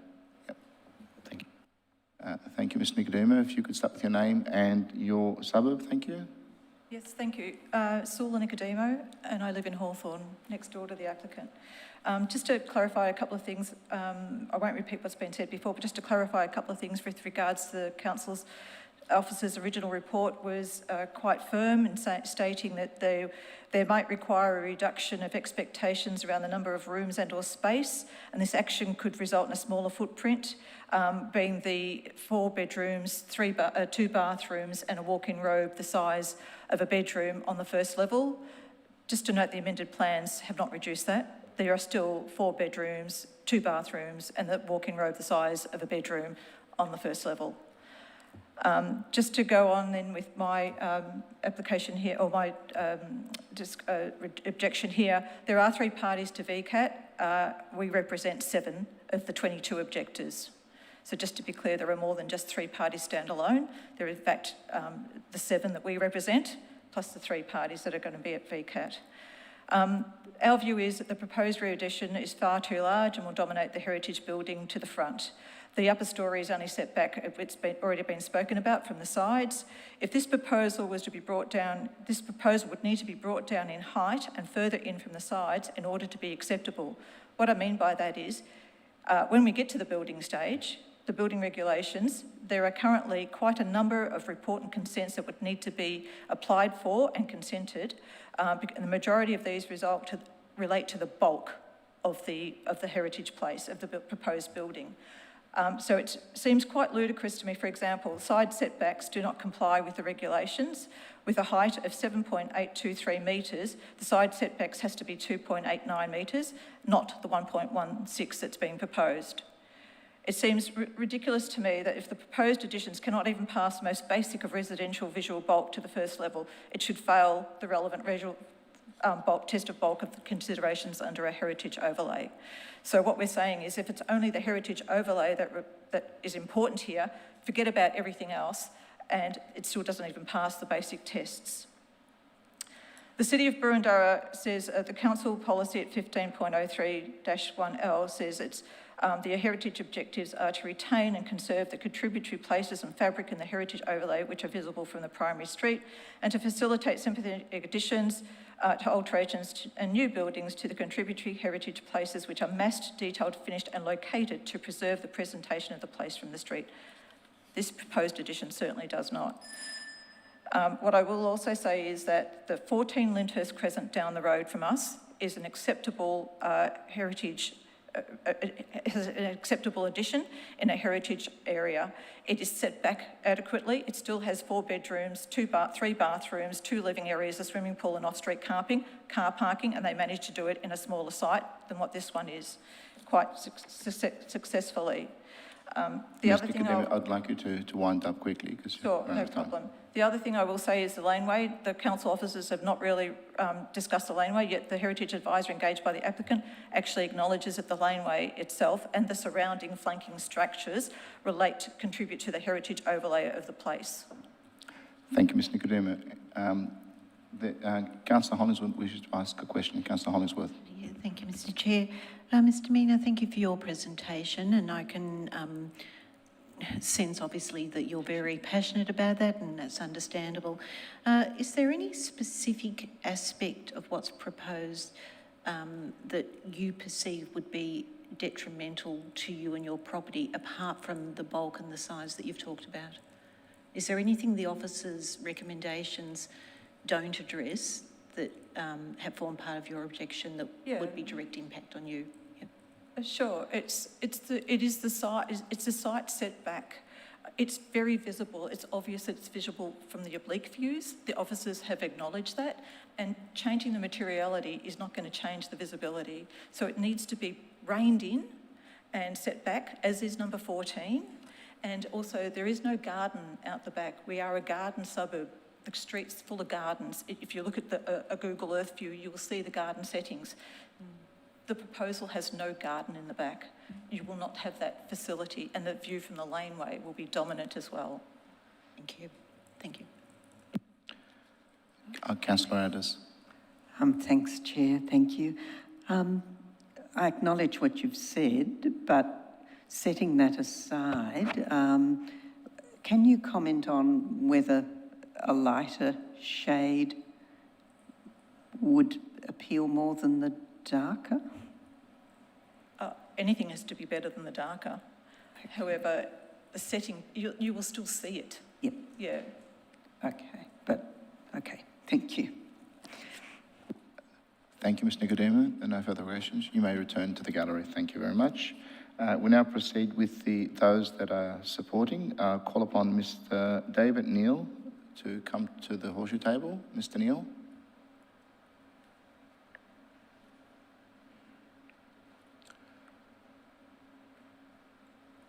Your name and suburb, sir, and your relationship to the application. Thank you. Thank you. My name is David Neal. I'm the architect that's been engaged by our clients. So thank you for the opportunity to speak.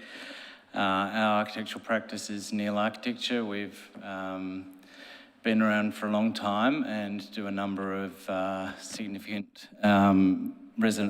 alterations and additions to heritage homes throughout Boroondara. I think the planners know us well and know that we approach these projects with a lot of care and a lot of consideration. We assess the site context, client's brief, engage professional consultants, heritage architects, and go through pre-application processes, and also try to get on board with the council officers and also the council heritage architect, which we have over the past few years. It's been a long, tedious process, but we've hung in there with our clients and have been through the process of retaining more of the original fabric of the building in response to their requests, so it's more in line with the rhythm of the houses in the street. I would like to make the point that there is provision for garden in the back. I'm very much focused on gardens. If you want to have a look at our website and see the number of beautiful gardens and swimming pools that we've done on our projects, we're very focused on gardens, and even though it's built over a basement, there is provision for green and garden space for the family to enjoy. Also, the other point I'd like to make is that even though there are some setback breaches, this has been deliberate, I guess, in the fact that the adjoining property at number 22 Lyndhurst is built right down the western boundary. So in order to reduce the bulk from the more sensitive interface to number 26, we've sort of pushed the extension further across that way and of course have massaged the envelope in consultation with council throughout this process, including what was stated before, which is pushing it further back from the street. I guess one of the comments that I would like to make, and I've actually left it in my seat, but I can bring it forward, is that I do not believe that going for a lighter brick colour would make it more visually recessive. I believe staying in the hawthorn coloured brick is definitely preferable. It's our preferred recommendation to our clients. It's our clients' preferred choice. I think it blends with the roofscape more, and I think it's more suitable material for this extension. Mr. Neal, I'd like you to wind up if you could. That's all I need to say, and I'm happy to bring the material forward because I think it's perceived as being a dark colour, but it's very earthy. And one thing I'll make the point is people paint their fences generally in dark colours to make the gardens pop, and I think there's a reason for it because it tends to disappear. I think a light colour will reflect light and be a lot more noticeable. Thank you. We'll move perhaps to questions. We can see the colour. Thank you for that. Councillor Addis. Thanks, Chair. I was going to ask you about the colour. Is that a match for the hawthorn It's not an exact match. Darker? The hawthorn, the house has actually got 3 brick tones. So the front is largely hawthorn brick and with cream brick, and quite a lot of cream brick. In fact, it's a very yellow cream brick. And then when it returns around the side, like many houses of this, it goes to red brick. So our feeling was that it was best from the outset to, as it appears from the street, as a hawthorn brick, to keep it the darker brick colour at the back, because that's what you see as you look at the house. Had it been a lighter coloured brick, if you were to match the brick at the front, it would be the very yellow coloured brick, which is not a particular brick that's favoured at the moment. I know the white coloured or lighter coloured bricks are very fashionable, but to us that doesn't seem to be a suitable brick for the extension. It's very much to be the soft browny colour of the hawthorn brick. And I believe it's very recessive, and disagree with the fact that a light colour is recessive. I think it's reflective. Just another question, if I may, Chair. I understand that there's been a redesign to have some pitched roofs on the extension. Can you help me understand that? We did increase the pitch of the roof. Once again, there's comments about visibility and bulk, and being asked to put a steeper pitch on a roof almost contradicts what people are after, because if you increase the pitch too much, then of course you'll understand that will make it more visible and increase the overall height of the building. Also, this is a new addition, and so it's nuanced, and it does have. It's not just a box. It does have. It's crafted, and it does have a roof form. It's just not as the same pitch as the front part of the house. And if it was, then it would be a lot more visible from the street. Okay, thank you. Yeah. Thank you, Councillor Addis. Councillor Franco. Thank you. Councillor Addis has been asking questions on the exact same points that I was going to ask the brick, so I won't go back into that. And the roof form, so how much more bulk is created by the proposed greater pitch to the roof? I mean, it's a bit hard to explain, I suppose, in words. And I'm going to ask this question of the officers as well, but often we promote a differentiation between you and the heritage fabric, and I note that the report says it's not to be a mimicry of the existing roof forms in the street, but perhaps the push to mimic is to some extent there. Anyway, I'd just like your observations on the increased bulk and old and new. I can't say for certain exactly what the increased bulk was by increasing it to 8-degree pitch. I'm sure that the planning officer has got that information if we need to find that out. But I was very much of the opinion too that it's not about mimicking the front, it's about a response, which is, takes certain parts from the front, but in a contemporary way is deemed to be preferred.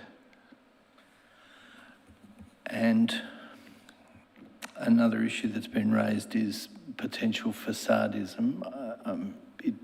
Do you want to comment on that and how much of the fabric is being retained? I completely disagree with the facadism. I think a part of the redesign was to retain the full length of the original wall along the east and west sides. We originally planned to demolish more to open up courtyards because it is a south-facing backyard.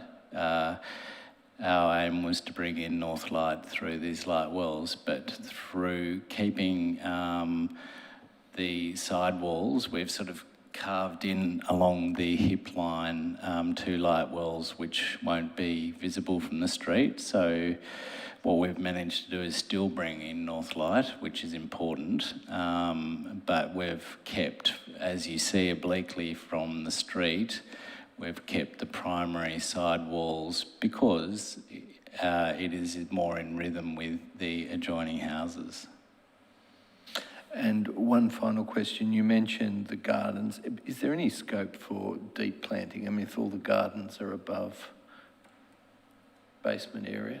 There is not any for really deep planting, no. They're all very sort of in depths, but there's not anything going down over the basement into the sort of natural soil level at the back. Okay, thank you. Thank you, Councillor Franco. Councillor Hollingsworth. Thank you, Mr Chair. I actually think Councillor Franco's asked the majority of my questions. I'm just checking my list. First of all, I have looked at your website and I can see the calibre of your work, and I acknowledge what you've explained about the degree of commitment you go into design and integrity. I just wanted to ask, with the landscape which has been answered, so there is no capacity at all to do deep replanting or significant canopy trees. But with the screen planting, height capacity to provide some visual greenery to the neighbouring properties, what's your expectation of what heights can be achieved? Yeah, that's a good question. We've got sort of raised planters along the edge. So with the view that you'd be able to achieve sort of, I think the depth of the planters is there on the drawing. I don't have them in front of me. Apologies, but it should be sort of 600 to 800 mils in certain places. 300 right across, I don't think that's right, but yeah, anyway. Thank you. That's what I was trying to ascertain, was if there's going to be any visibility above fence line to provide some green. That is the intention. Yeah. Okay. Yep. And sorry, final question. Would you propose evergreen type planting so that there's some coverage all year round? I think that's our client's wish too. Right. Yep. Thank you. Councillors, may I ask for a short adjournment for a convenience break, if I may? Seek a motion for it? Can I have a motion for that, please? Happy to. Thank you, Councillor Ellis. Brief adjournment. Brief adjournment, thank you. Okay, do I have a seconder? Yes, I'm happy to Councillor second Bigger, thank you for that. All those in favour? Thank you, councillors. We'll have a short adjournment and we'll be back soon.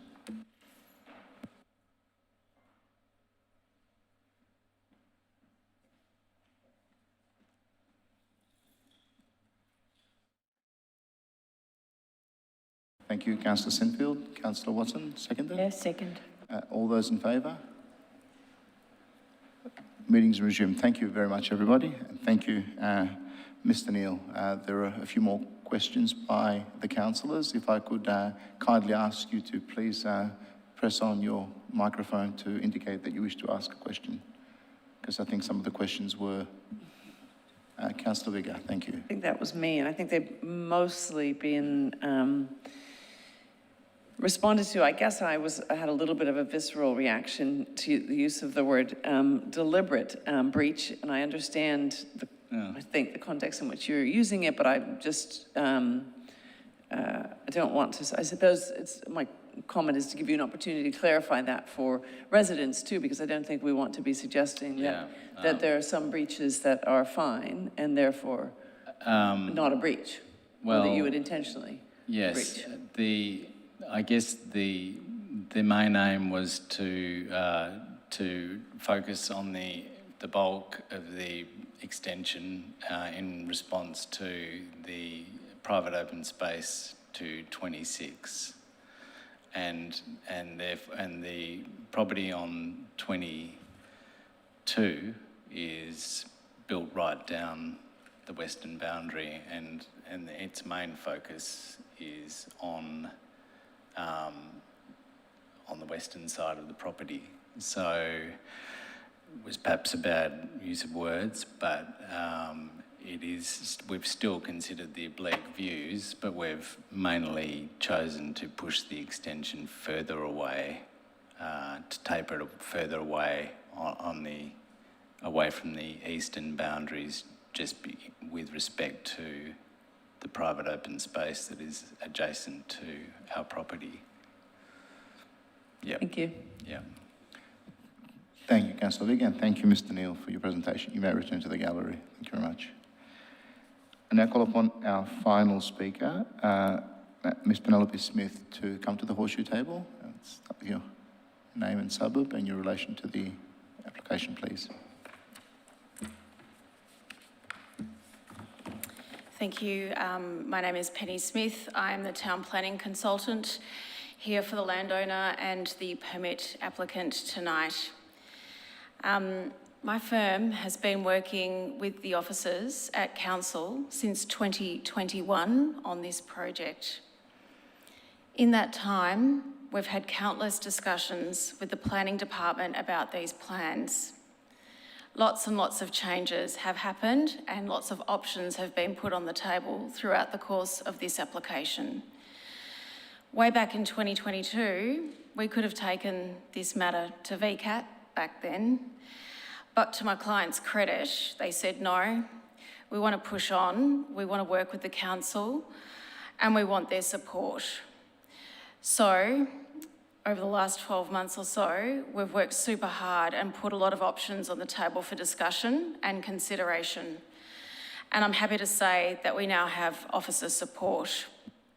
And I'd like to remind everybody here that heritage is the only trigger in the planning scheme for this permit application. There is no requirement under the zone for res code assessment. And I'd also remind you that the heritage policy places emphasis on protecting the streetscape, the primary street being Lyndhurst Crescent here. And that essentially encourages new development to occur towards the back of the property so that we protect the front primary streetscape. And that's what's been achieved here. We now have officer support, and we have that support because we comply with heritage policy. The block is around 48 metres in length, front to back. The new extension at first floor is set back at least 23.6 metres, so half the block. That's where it starts at first floor level. It cannot be seen when applying the direct sightline test from across the street. Yes, there's some oblique views, as you saw in the pictures before, but they're very minimal. And I want you to note that this is not a significant graded building. This is just a contributory building. I don't mean to undermine the significance at all, but it is not at the same test that a significant building would be, or if it was even flanked by significant buildings. So we've got the very competent and experienced council planning staff who have offered their support for the project. Council's own heritage advisor, who is employed specifically to scrutinise projects like this, has offered their support for the project. And now we've got Bryce Rayworth, one of the state's most respected and experienced heritage architects, has just sent in his expert report to VCAT offering unqualified support for the project.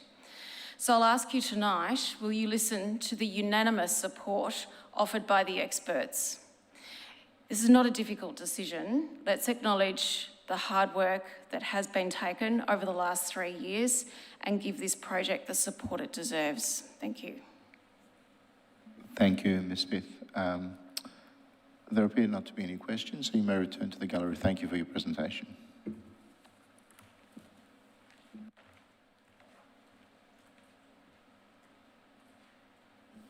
Ms. Chandler, you indicated that you wanted to ask a follow-up question. I will give you that right, and if you could be succinct, please. Thank you. It wasn't a follow-up question. It was more when Mr Heaney was speaking, the councillors were asking some follow-up questions, and I just felt there was a little bit of confusion about what was being spoken about. Mr Heaney had made the point that the council's initial heritage report had rejected the proposal, and then subsequent to the some amended plans being received, which to the residents who are objecting did not appear to include any significant alterations or alleviate our concerns in any way, a second different heritage advisor seemed to just make an about face. So his question really was just, you know, how is this good policy to you know, to do that? And the residents did not find out about this until, you know, basically it's gone to a VCAT hearing. Thank you, Ms Chandler. I'll leave it at that at this stage. The councillors don't wish to ask any further questions, and the officers may comment on that. I will return now to the officers for matters arising. Thank you. Thank you, Mr Murphy. Thank you. Through you, Chair. With respect to oblique views, it's worth pointing out that Council's heritage policy urges extensions to be located at the rear of dwellings. Full concealment is not an objective of the heritage policy, nor oblique views is the test for contributory dwellings. Amended plans set the proposed addition back further from Lyndhurst Crescent so that the addition will clearly read as a secondary element to the contributory heritage fabric. Where oblique views remain possible, Council's Heritage Advisor has recommended a condition requiring revised colour and material schedule to be provided. We note that the also note that the addition will be set back further than the first floor addition of the immediately adjoining property at number 22. With respect to facadism, we respectfully disagree that this is the case. The rear southern walls and some openings are proposed for demolition, but the vast majority of the original dwelling and the principal roof form is being retained. Regarding the rear laneway, it must be remembered first and foremost that heritage is appreciated from the street frontage, and the policy urges that extensions are sited predominantly to the rear. The amended plans show a reduction in the rear boundary wall height by approximately 1.5 metres, and now has a maximum height scaling off at approximately 2.9 metres. Above the wall, there is a stepping back of 1 metre to accommodate a garden bed and landscaping area to soften the appearance of the laneway, and the total height of the brick wall on the southern boundary is approximately 4.3 metres. With respect to issues raised about garden character, we note that there are no tree controls which apply under this particular heritage overlay schedule. Nonetheless, there is no change to the front setback or the front of the dwelling, and we note that the front garden space remains unchanged. There is garden space proposed along the eastern and western sides of the development, adjacent to the glass linking element. And there is also the planter box, which I've already mentioned, along the southern boundary. In terms of process, amended plans were received on the 2nd of April 2024. We acknowledge that VCAT's timeframes in this application are unusually tight, and this was due to an initial practice day hearing which was adjourned, causing a truncation of amended plan timeframes. Officers have met with objectors prior to this meeting and after the receipt of amended plans to brief them on Council's updated heritage comments and answer any questions. Thank you. Thank you, Mr Murphy. Councillors, are there any questions? The officers. Councillor Hollingsworth. Thank you, Mr Chair. Mr Murphy, if the application was supported by Council tonight, I just wanted a little bit more clarification around the discussion of the revised colour palette and who would be involved in that process, and would the architect be consulted in that? Mr Murphy. Thank you. Through you, Chair. Councillor Hollingsworth, the condition in officer's recommendation requires that a lighter materiality be provided, and that's to the satisfaction of council. So in other words, if this matter progressed to VCAT and a permit were issued, then an additional material schedule would be required to be submitted after the permit is issued, and that would then be reviewed by council's heritage advisor, who would have the ultimate say in what colour is acceptable. Thank you. So you've made that very clear. I appreciate that. I was trying to ascertain whether that would be a decision, again, if it was supported at VCAT and supported at council, that councillors would have that direct correlation. But I think from what you've just said, the applicant would work with the architect, and then all interested parties would determine what is the most suitable outcome. Because I know that's been a very strong point of conversation and debate this evening. The other question, which I actually asked with the prior agenda item, was with regard to management of laneway access. So rather than repeat the same questions I asked in the last agenda item, perhaps Mr Walker, I know you were sitting there through that, would the answers be the same with regard to management plans, etc.? Through yourself, Chair, yes, they would be the same. Right, thank you. That's all. Thank you. Thank you, Councillor Hollingsworth, and the officers. Councillor Addis, please.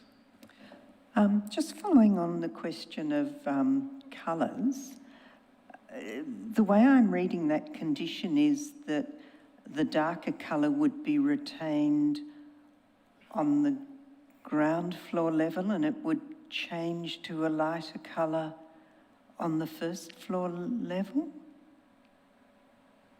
Is that how that should be interpreted? That's how I read it. I think it's silly.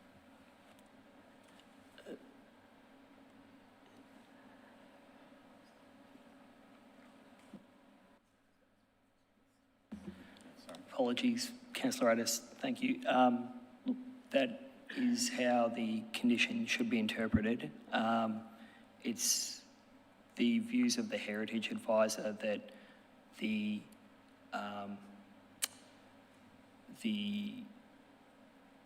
oblique views will be visible at, or where I should say, the oblique views will be visible at first floor level. That's where the updated material change would be required to aid in the visual recession of the upper level. So we'll effectively have a two-tone extension. A bit like a different version of what's at the front.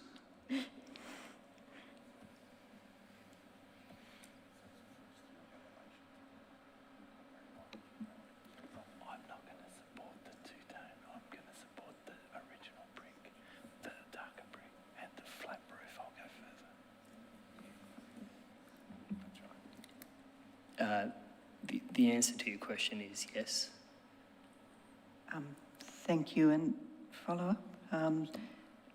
So it was definitely, well, I'm asking if it was definitely the advice of the heritage advisor and why that was the case with this building when so many of our heritage buildings have black dark boxes on the back. I guess I'm trying to understand why this is different.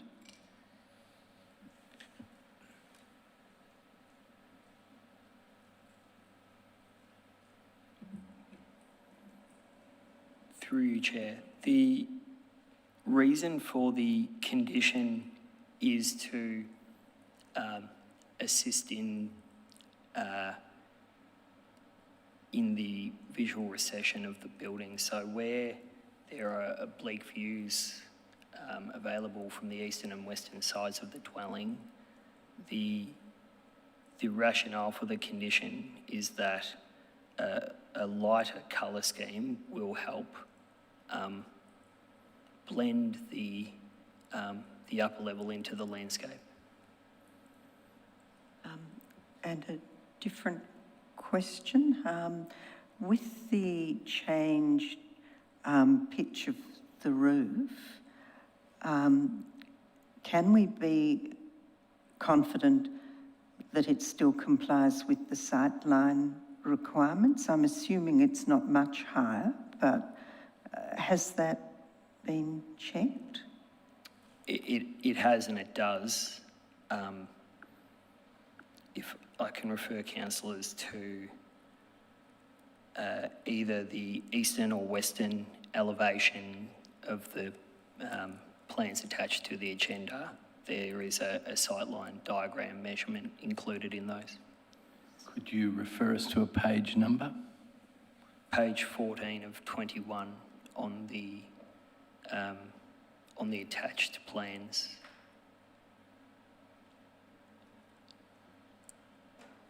Apologies, not in the officer's report itself, but the attachment. So drawing TP09.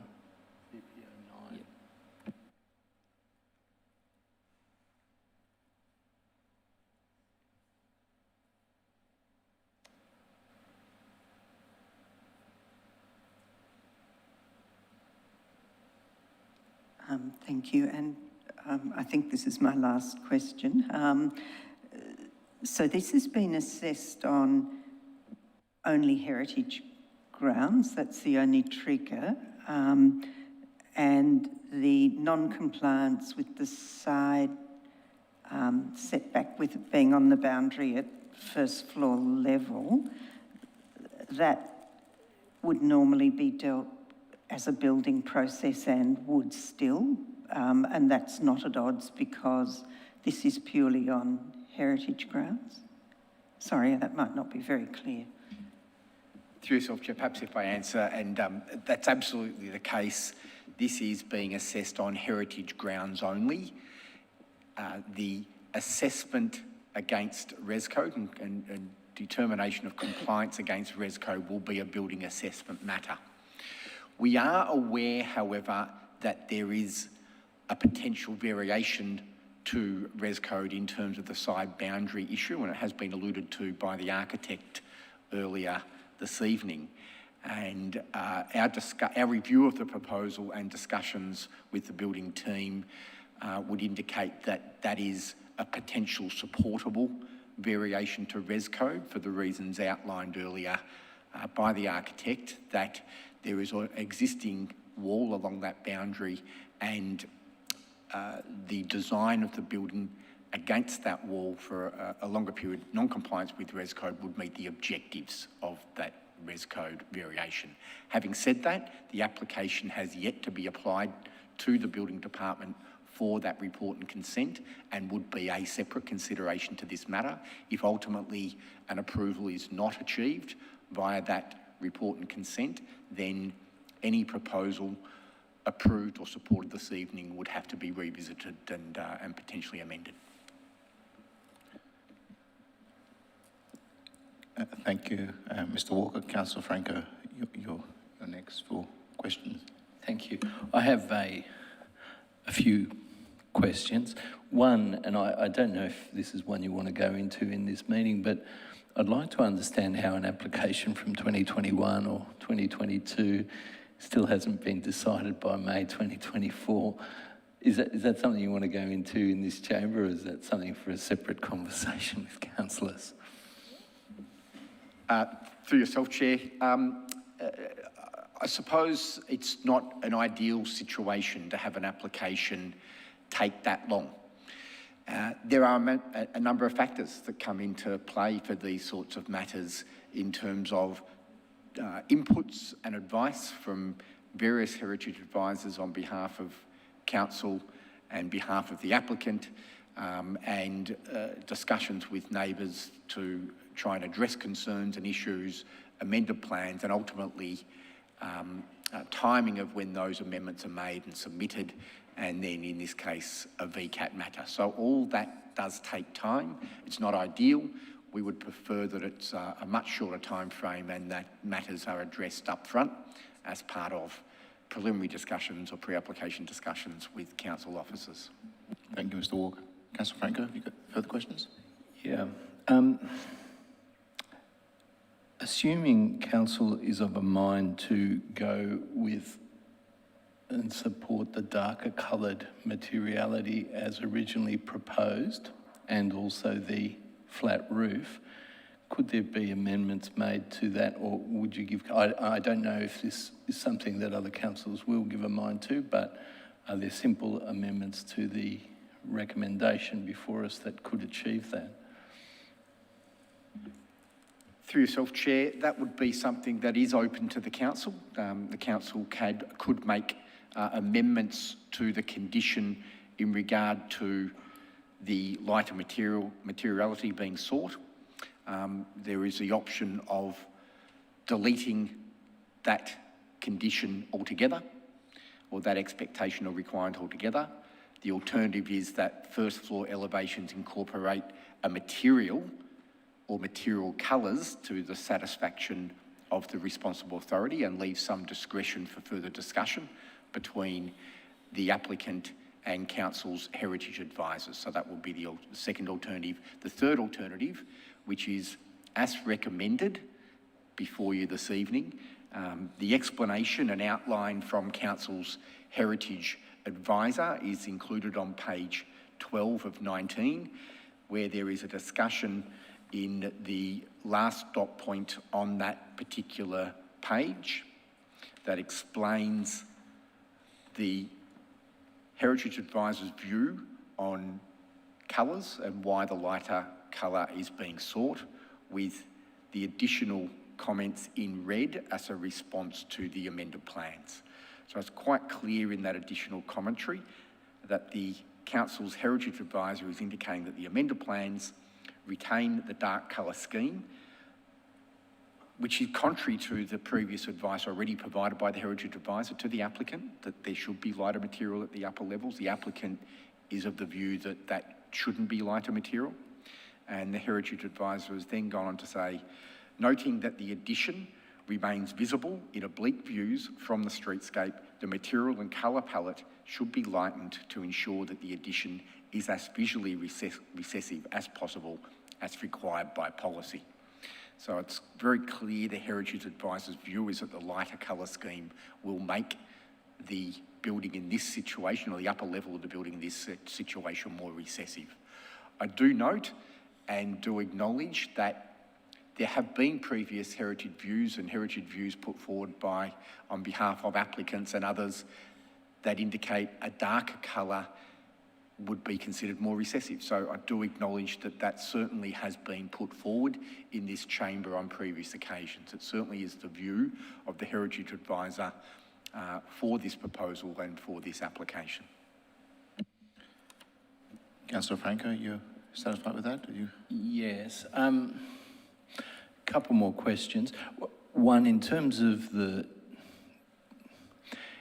has there been a trade-off in relation to the quantum of northern light that can be brought into the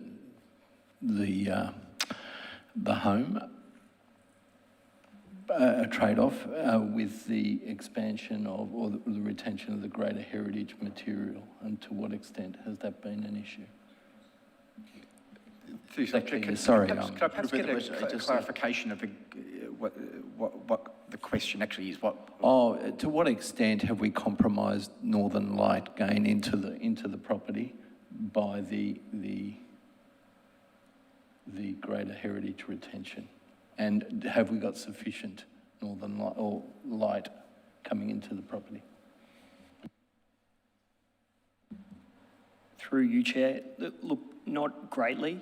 I note that there's still 2 north-facing first-floor bedrooms, bedrooms with north-facing windows at first-floor level, and there are also northern windows to the ground floor level with the glass linking element. it must be remembered that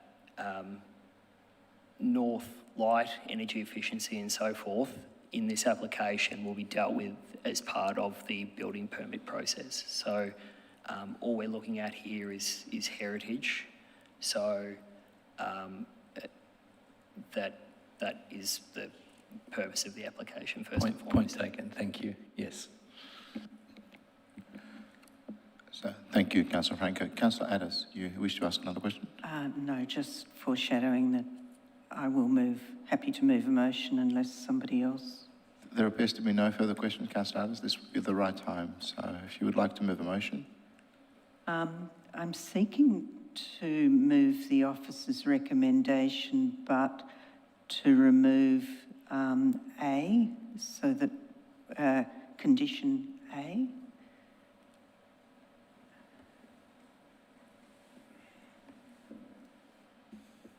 And the rest remains the same. Okay. Councillor Franco? I'm open to seconding, but I want to ask Councillor Addis if she'd go further and allow the flat roof. I think I'd rather test this, and if it fails, then sorry. You happy to second that, Councillor Franco? I'll wait to see if anybody else shares my view. Okay, thank you. Councillor Sinfield, you wish to? I'm happy to second it and would suggest the removal of the 4 words leading up to what is now red text on the screen.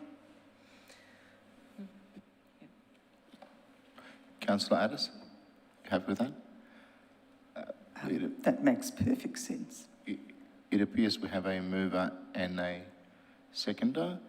I guess the next thing is there anybody, to assist the mover and the seconder, is anybody wishing to oppose? Councillor Watson? Opposition. Thank you, Councillor Watson. Well then... Chair, sorry, before we just move on, can I just check with officers that they're now content with that modification and that there aren't any unintended consequences with that paragraph? Chair, there is no unintended consequences about the intent of the change. However, we are just want to pause for a minute or two and just tidy up some of the wording so the condition reads properly. Taking that into consideration, can I propose a short adjournment then? Just second. Thank you. I put the motion to the vote. Those in favour? Meeting is adjourned. Thank you, Councillor Sinfield. Sinfield. I put the motion to resume to you. Those in favour? Motion is passed. Thank you, councillors. So we've resumed the meeting.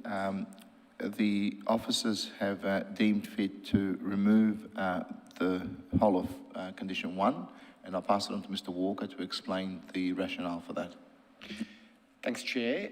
I just want to make clear why we're indicating the deletion of the entirety of condition 1.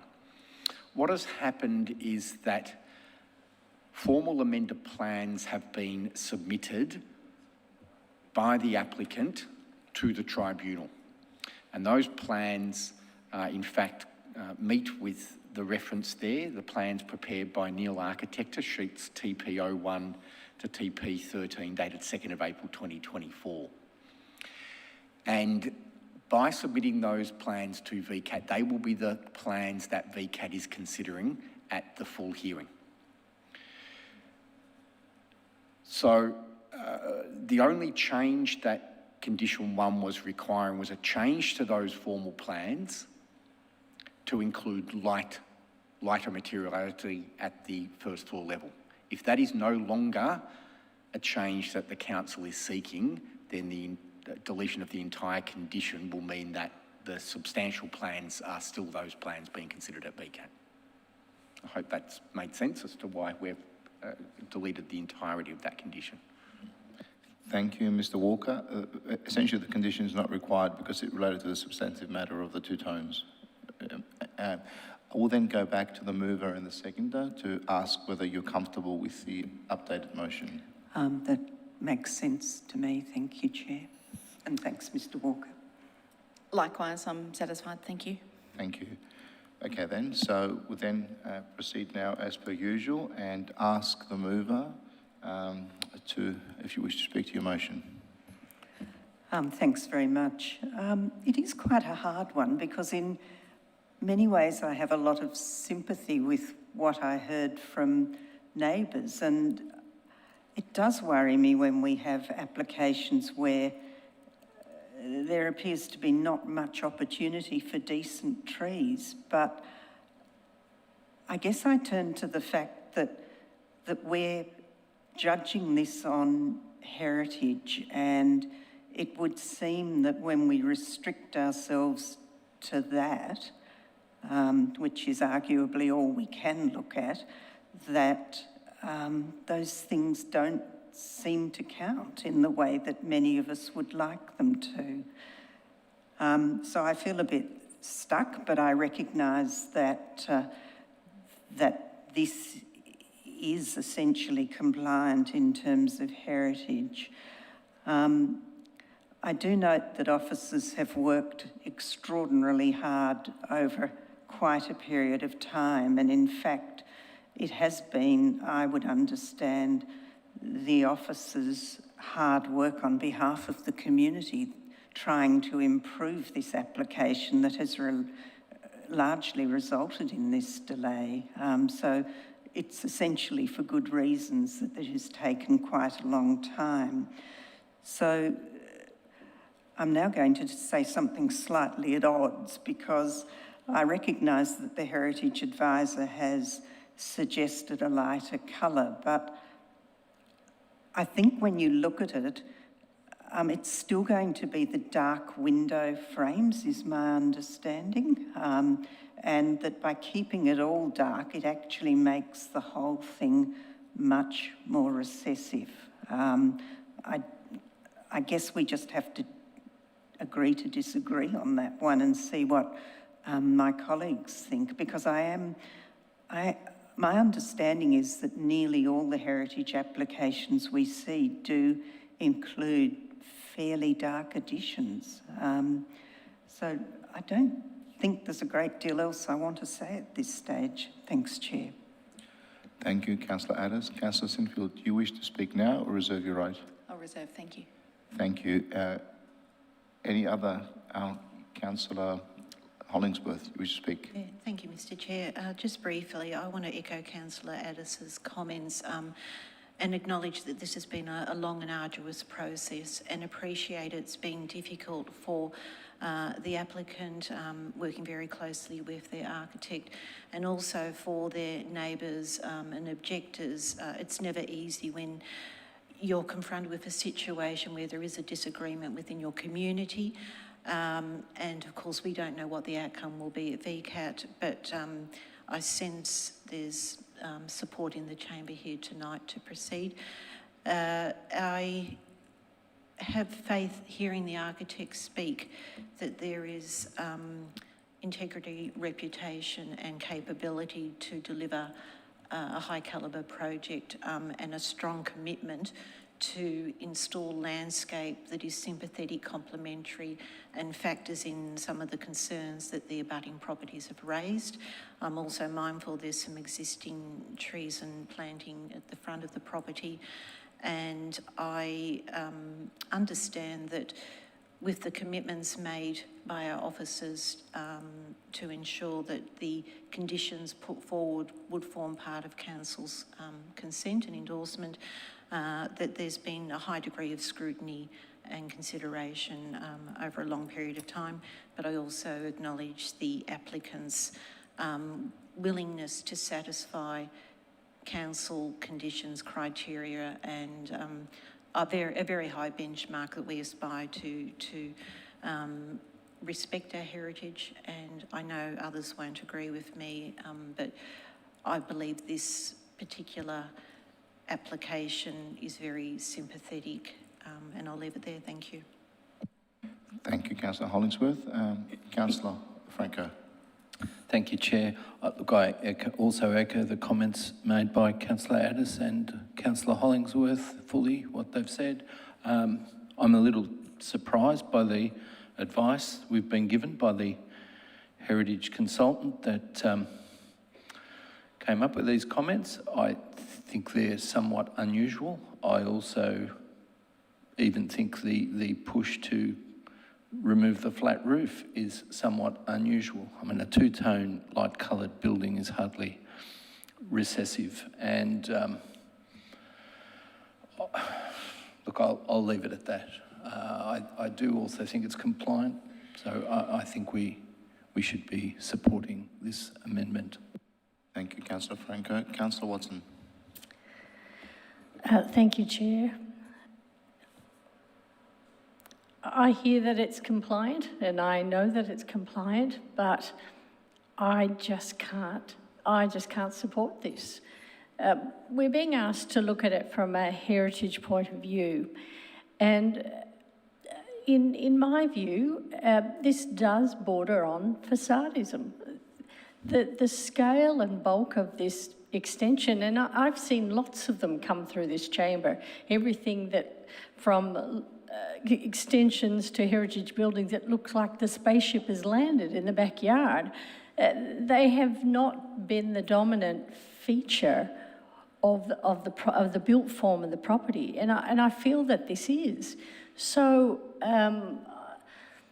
while I entirely support heritage buildings being updated to the 21st century, because that's what keeps them well loved and well used, and if we freeze framed them in the year that they were built, they would not serve the needs of their owners.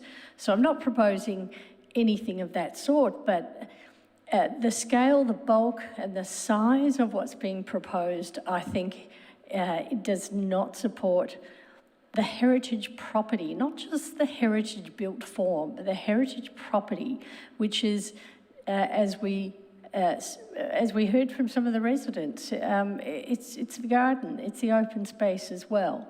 So tonight, unfortunately, I will not be supporting this motion. Thank you, Chair. Thank you, Councillor Watson. Councillor Biggar. Yeah, well, it's nice to just follow on Councillor Watson, because she's basically articulated quite well, I think, what my concerns are tonight. And when I look at the report, if I were to read it without, as a first run, without reading the red additions, and then go back and read the red additions effectively, it just, I did not feel it answered a lot of the concerns that were raised. In fact, I looked at one where in the original report, we said that there's no reason, given the size of the lot, the screening provided by the retained roof form, and the substantial fall in the land away from the street, that a minimal -nil visibility of upper story addition could not be achieved.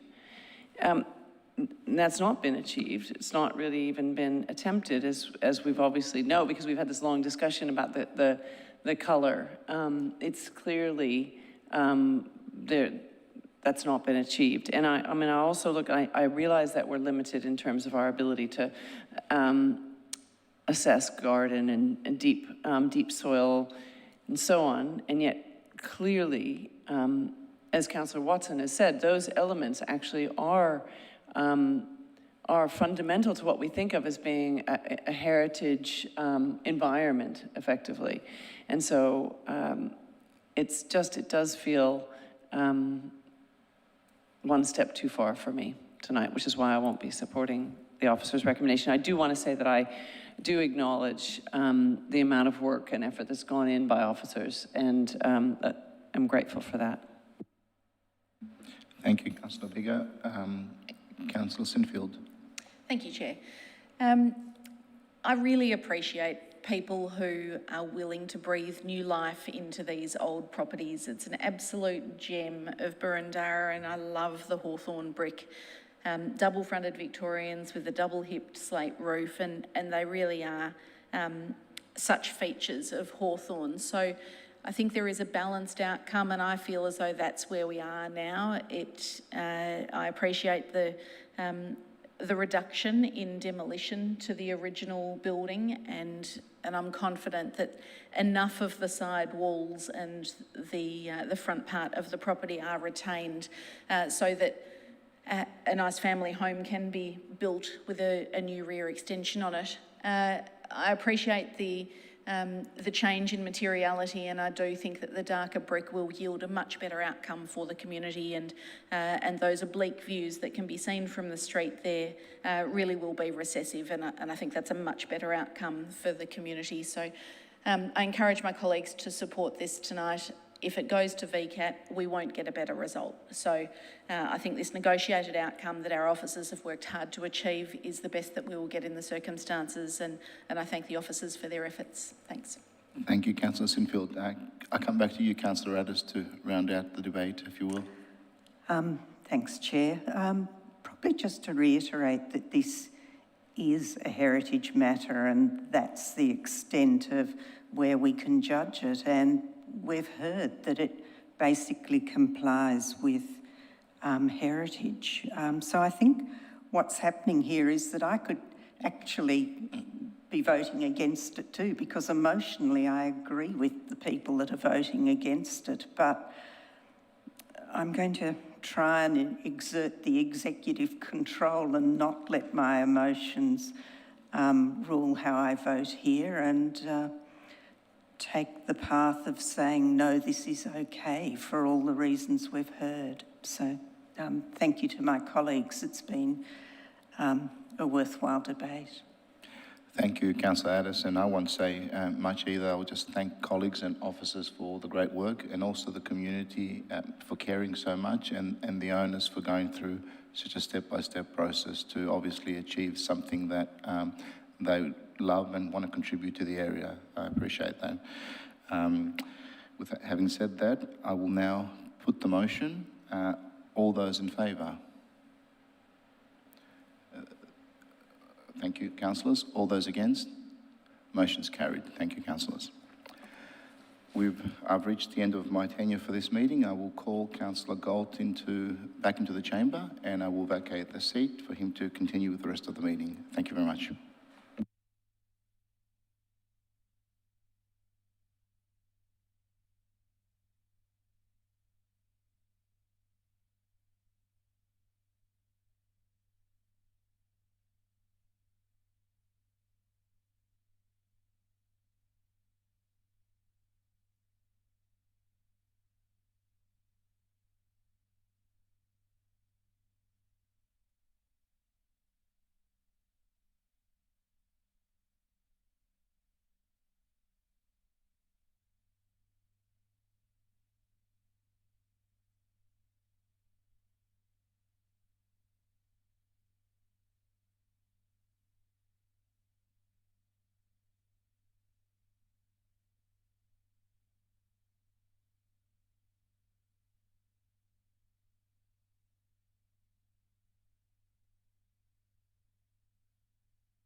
Thank you, Councillor Stavro. I'll just move to wrap up the meeting now fairly promptly. I call on the council. Is there any items of general business we need to deal with tonight? None? Fantastic. Urgent business? No. Confidential business? Terrific. I'll now move to close the meeting. Before I close the meeting, I want to thank all of you who have joined us this evening, and I declare the Urban Planning Delegated Committee meeting closed. Thank you.